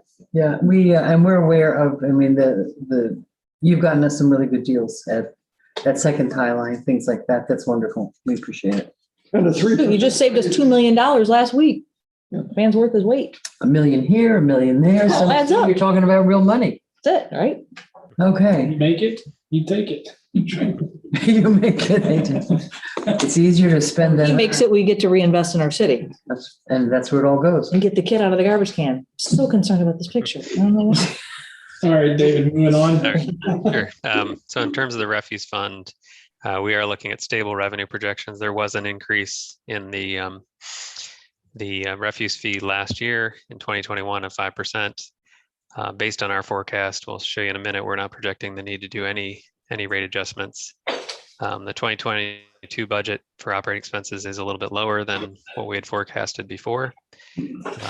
And you're spending about $500,000 a year from cash funded capital for equipment and things of that sort. And so when we look at this, again, no increase in the refuse fee and going over the entire projection period. The current annual bill is $245. Again, another fund that has a little bit different target, trying to maintain 4 months, well above that So in a solid financial position, you're certainly able to cash fund all of that capital. So no necessarily need for borrowing. We do see over time, as your expenses go up, your cash out does start to outpace your cash in, because we're just assuming that would be flat. So in future years, at some point, you may need to consider an adjustment to the refuse fee. But this fund is in a solid financial position. And then the next slide shows the. David, let me just interrupt you for a second. Sure. Commissioner Maliga has a question. Again, the freshman on the dais has a question. So this question's for Mr. Brown, I'm gonna guess. So when we need to buy a new truck because it runs into the bridge or falls into a sinkhole, theoretically, do we take the money from this capital fund that's sitting here to pay for our truck? Or do we, like, what is the process? Insurance. You're going. Insurance covers this situation. No, but I'm saying, when we need a new truck, when we need a new street sweeper truck or whatever it is, does that where we pull the money David from? was saying, he was talking about how the fund balance is coming down. That's because we'll be doing it via PayGo versus borrowing. Oh, okay. So we are buying. It goes just basically, we're writing the check as we buy the stuff. Okay, so when those things, I know there's some of that is in your request for this year. Yeah. Those will come out of the enterprise fund savings account, basically, that department has. That is correct. It's Okay. part of our capital improvement. Okay. Fund balance. Thank you. Right, that's the fund. Yeah, the enterprise fund balance. Unrestricted fund balance. Thank you. Yes. Appreciate it. Never mind. Sorry, go ahead. I have All right, Commissioner Stokes. I have a question about why we're saying no rate increase. I mean, it's so far out, I don't think it matters, but it seems like between 2025, 2026, our expenses are going to go up, cost of service, everything is going to continue going up. And why would we continue? It looks like maybe around 25, 26, we're going to start dipping into our reserves without, increasing to cover the cost of. Yeah, you have that, certainly with that opportunity. If we look at, we are forecasting, even with cash funding capital, we are forecasting that you're going to build up your cash balances to about $10 million. And then, as you pointed out, we do start seeing those net cash flow negatives. But you have built up some cash over that period of time. So you could argue, by, 2029, you're back where you were in 2020. So, right. And you obviously have the ability to make changes in the future, but at this point. This funds all the things that you need? Oh, correct. Can I? Does this fund the new building?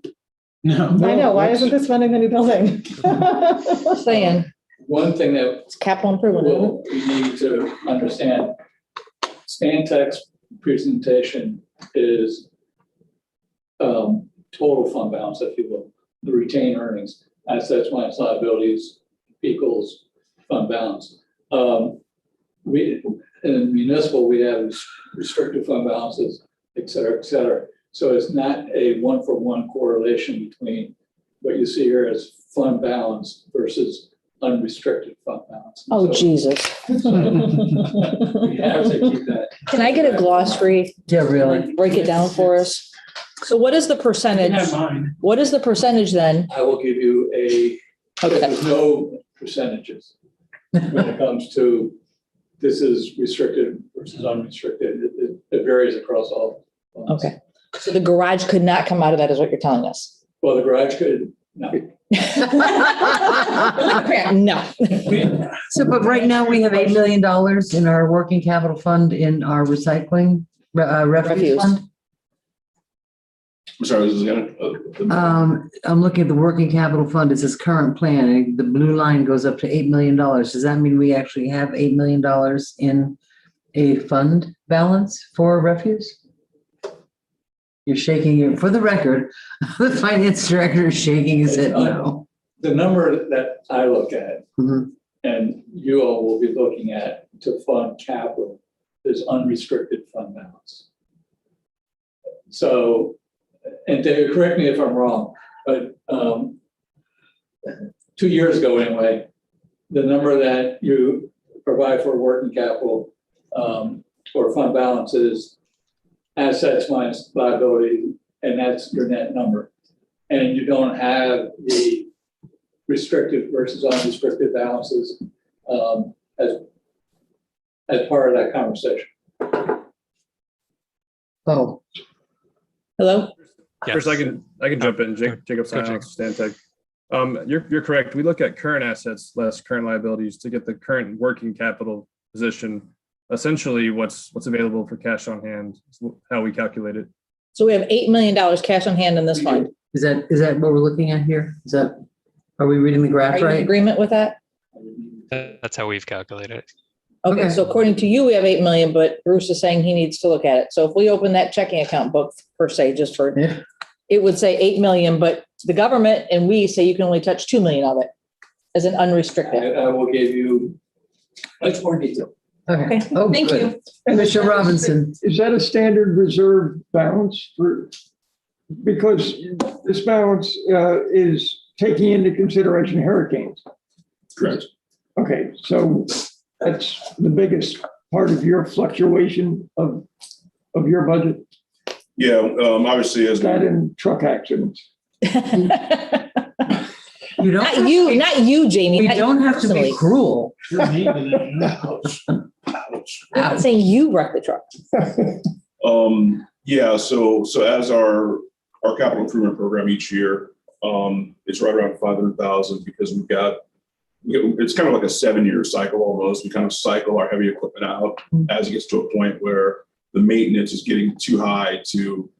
Do we sell them then? I mean, is there a market for that? Yeah, so what we do is we the auction, it's a Palm Beach County auction. So what we do is, as we're like this year, we have 500,000 built, and then we're going to purchase a new grapple truck, a front load, and a roll-off vehicle.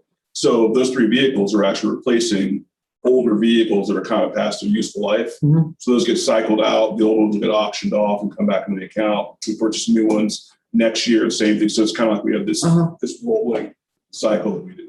Okay. Do those come in electric? Do those come in electric or no? Do they make those available, those types of vehicles in electric? There is. Or gas. Or gas, what'd you say? Or gas, anything but, the lesser of fossil fuel. There are a few models out now. They're trying to kind of hone the technology on the heavier equipment, electric vehicles. Yeah. It's not quite there yet. So it's not to a point where we want to invest in one right now. Aren't you requesting a street sweeper too this year? We are, and now that's in the streets auction. Oh, sorry. Yeah, that's. Keep your funds straight. Yeah, we are requesting in our capital program additional sweeper this year as well. All right. Okay. Oh, I'm sorry. Juan. Hey, Madam Mayor, to Yes. answer Commissioner Stokes, I think Commissioner Molina's question about funding Jamie's building as a refuge. You'll notice in this fund, there's no borrowing. And in order to do borrowing, what created debt service doesn't exist, which would impact your rates and that lovely flat 0%. It's actually an exercise that we performed the other day, and the numbers were not very favorable at this time. Take a look at a rate increase in refuge, looking at the totality of just the city as a whole and what we're grappling with.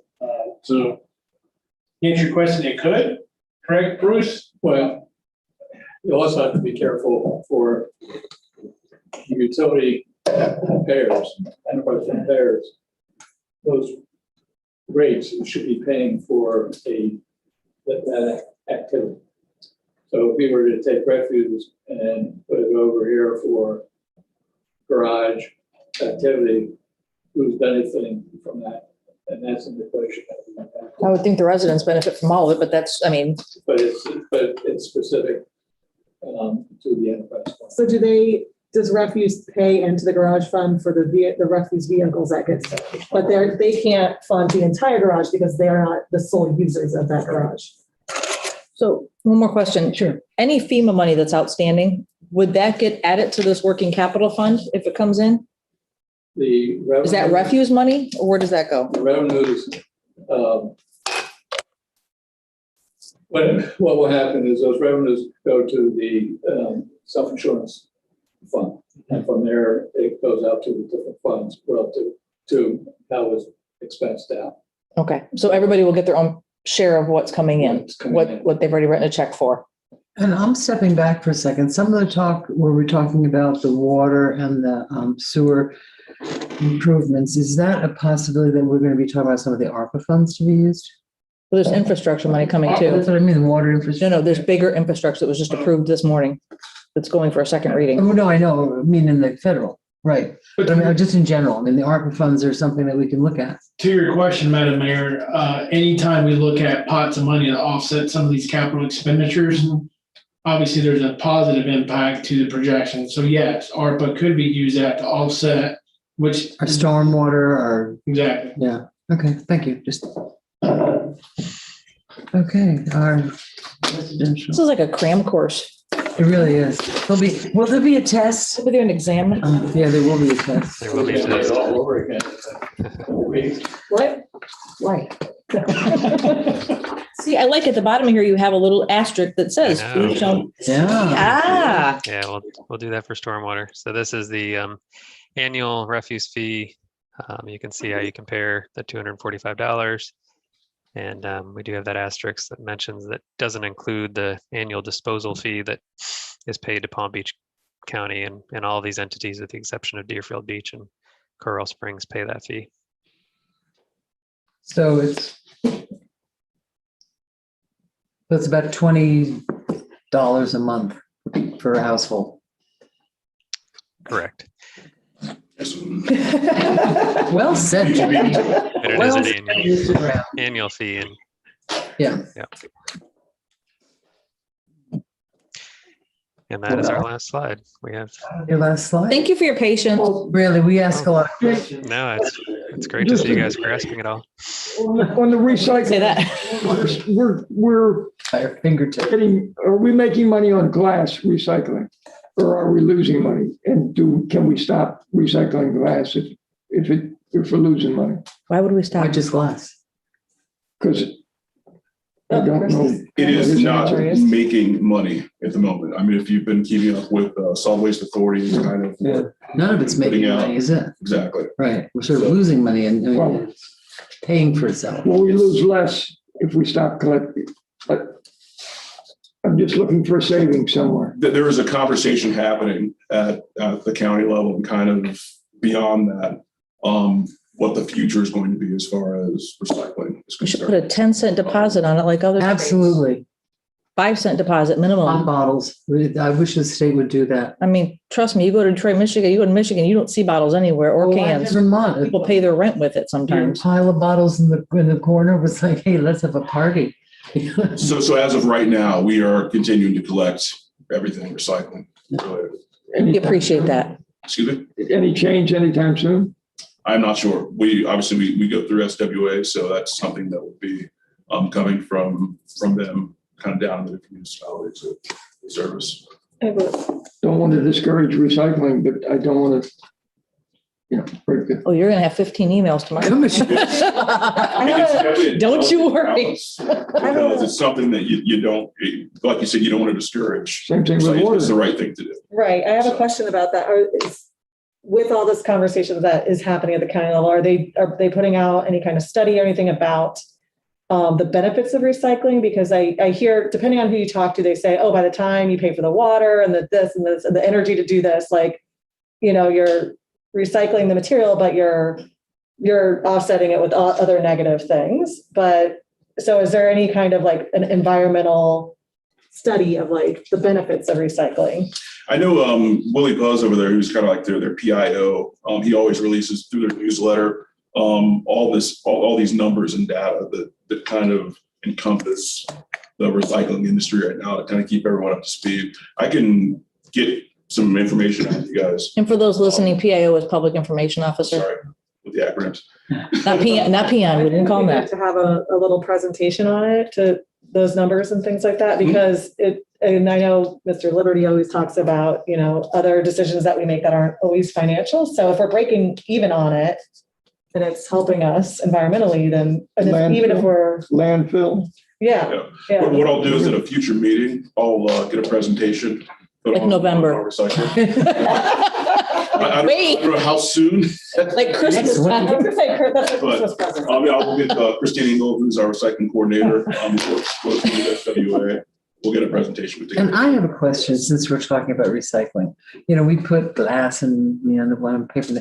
When it gets to the SWA, is it actually treated separate? I hear lots of different rumors about how the recycling actually works, because we separate it, but does it? It does get separated. It doesn't separate. So you have something called contamination rate. Mhm. If you remember years back when we had the single stream recycling, which Everything went in. We were the last municipality in the county that still had single That was stream. so great, though. Everything went in. But the problem One was, big thing. Yeah, we liked it. We That's so liked the it. problem was our contamination rate was 39%. Woo! So 39% of our vehicles that went to SWA just got thrown in, like you're saying. Yeah. It got thrown into just Landfill. So Okay. it was pointless to do recycling that That's point. what- It just okay, got so to a that's point where that it's came just- from. That's not good at that point. What is So our that's rate why now?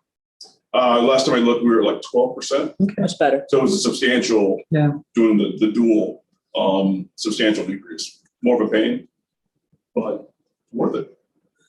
Do we have any other questions for any of our staff? I do hear complaints about people with the two separate ones Yeah. and the wind blows. I have a solution. I put my glass and bottles on top of the paper so the wind doesn't blow out of the They're in paper. they're in different containers. There's blue and there's yellow, one's paper and cardboard, but I put the bin on top Oh, the of it. bin, oh, the bin. So it holds the paper down and it doesn't get waterlogged and You're so clever. Smart cookie. It still gets wet and soggy. And in terms Not of federal money, would it be worth, I mean, the money's out there, is everybody, all staff able to handle the grant process? Or do we need to hire somebody specifically to get this pot of money? In the FY21 budget, Commissioner, there is a request for a full-time grants coordinator that will be presented as part of the package. What day is that? Which work? Got my vote. just bring a cot, you'll be all The right. goal is to roll forward at the August 23rd budget workshop, which was formally on August 16th, and bring our proposal in the general fund and then tie up, or the true ups with the remaining funds that you have seen.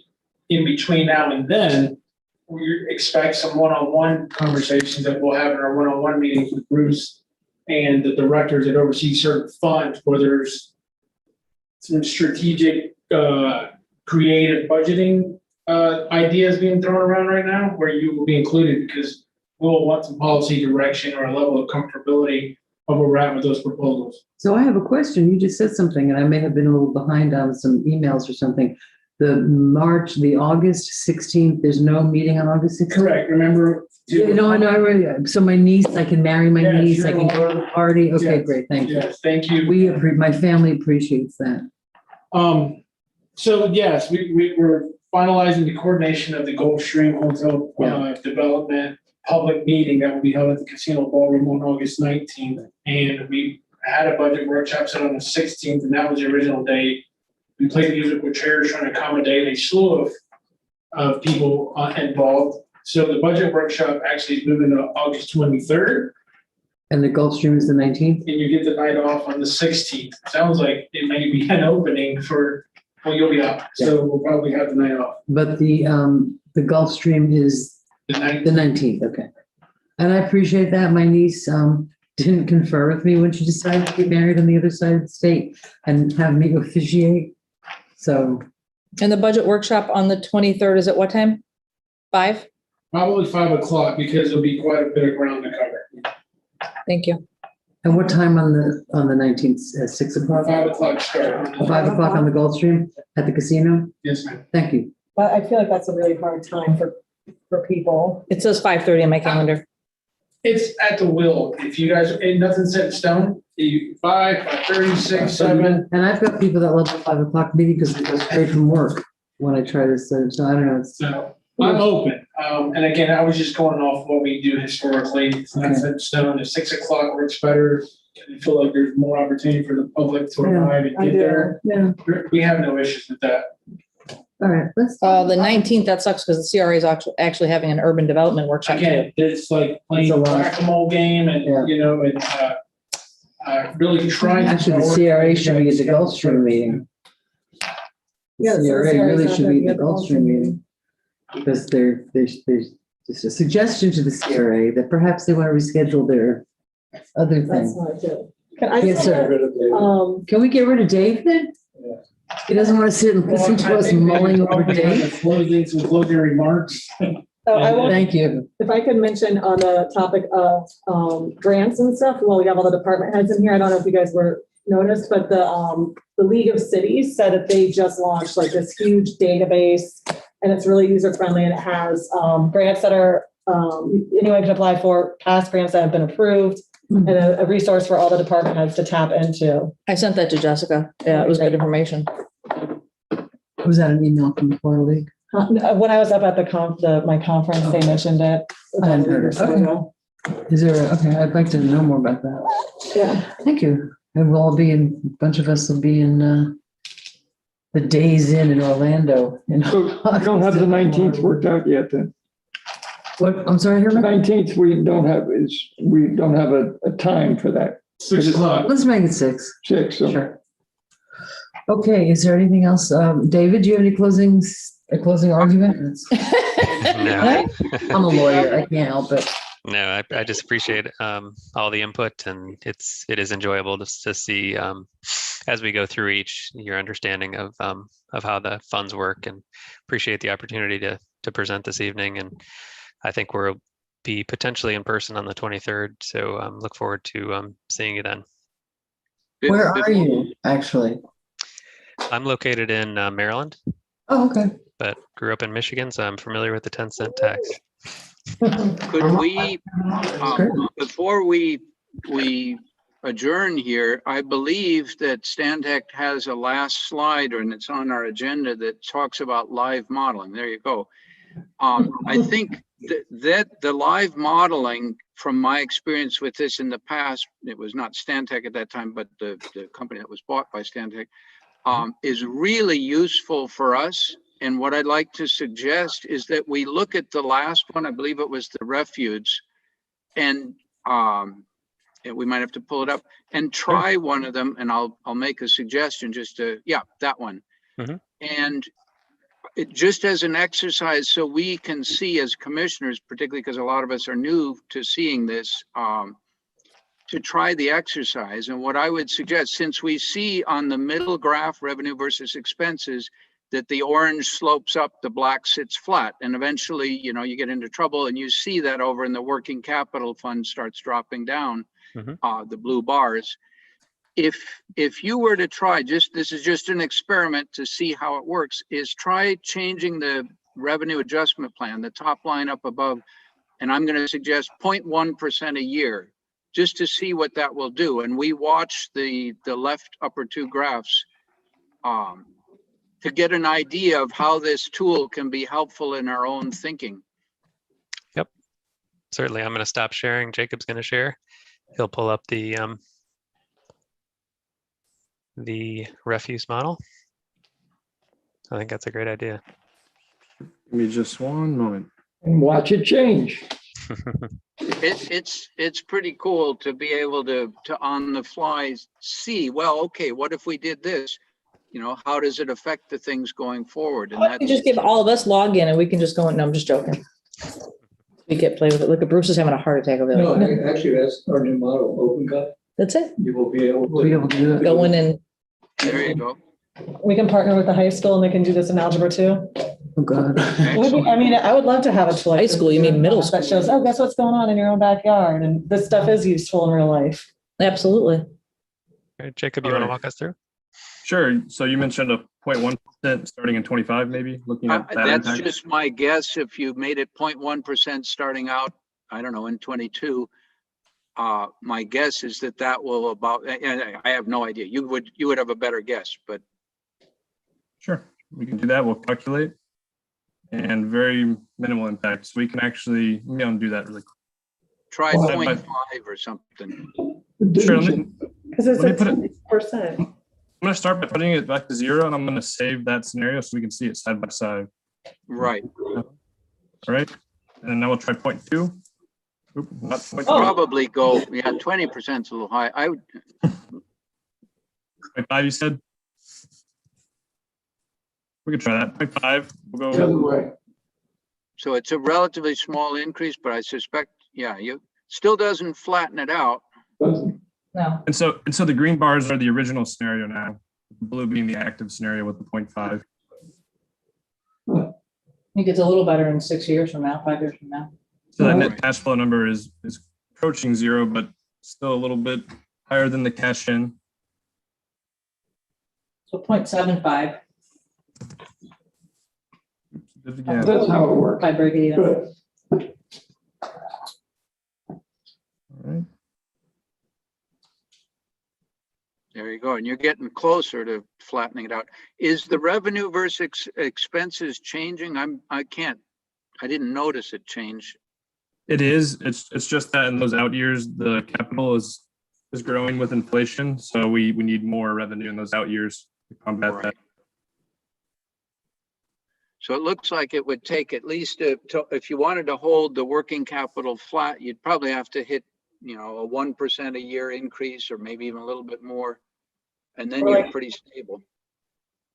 Or if you didn't want to tell people you're raising their bill every single year, is there like, in 2025, we do a 3% increase? Right. You could do it. That's what you can check with these models. You can do whatever you want. I think a 0.5 or 0.75 is easier to swallow every year than a 3%. Like, Look at that. Throw the next commission. Year one of a 4-year term. what's that? You get this. 150%. It's easier to swallow. And it's easier for people to budget those small increment increases of 0.5 or 0.75 over the years than a 3% and a 3%. I mean, it's an easier 3% every year. I agree with Commissioner Malega that I like smooth transitions, smaller each year, rather than, it's been 0% for a long time and all of a sudden we bump by a noticeable amount. But that's strictly a policy. He's Jamie going out and spending money, and that he got a new car and he's buying a new fancy truck for his work, and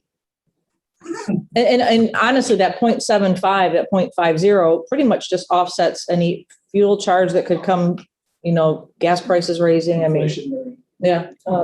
Salary increases.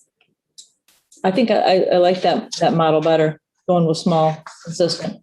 Yes. So So it gives you an idea of the tool that we have available to us to help plan wisely looking forward.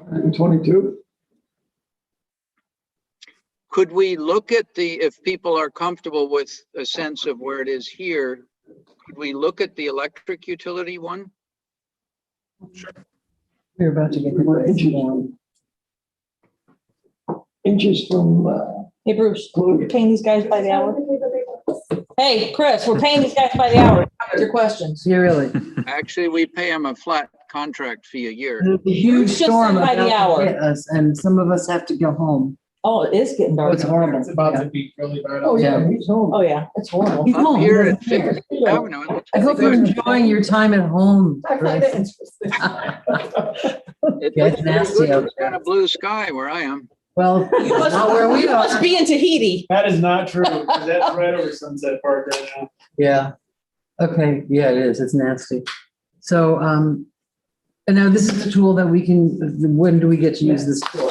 Hearings, meetings? Yeah. I have no more questions, Madam Mayor. Okay, do I have? It's a workshop. You don't do that, right? We can just walk out. Leave. Thank you David all. Miles, We stay on. understand. I'm speaking to the staff here now. We have some, our department. David and Jacob, thank you. Yes, Thank you David. so much. Thank you for the very much. opportunity. See you on the 23rd. And we know that you guys, Bye-bye. in this case, all guys, have a lot of evenings that you come here and do this. And I just want you to know, we really appreciate it. It's above and beyond. It's part of the job, but it's a lot, and we really appreciate it. Thank you very much. Thank you for your patience, you guys, seriously. I mean, we have Thank a you. great staff. Thank you. Because you don't look at us like we're all idiots and why are they asking this question? Have a great evening. Everybody get home before the storm. Somebody send Chris some emergency so he can come back to the meetings. I'm on antibiotics. Hopefully it'll help. I've been on antibiotics for 2 weeks, Chris. No, Oh, it's healing. I just started 2 days They ago. did a bone implant. That's Oh my God. Sylvina. Oh, okay. They had to do a bone implant.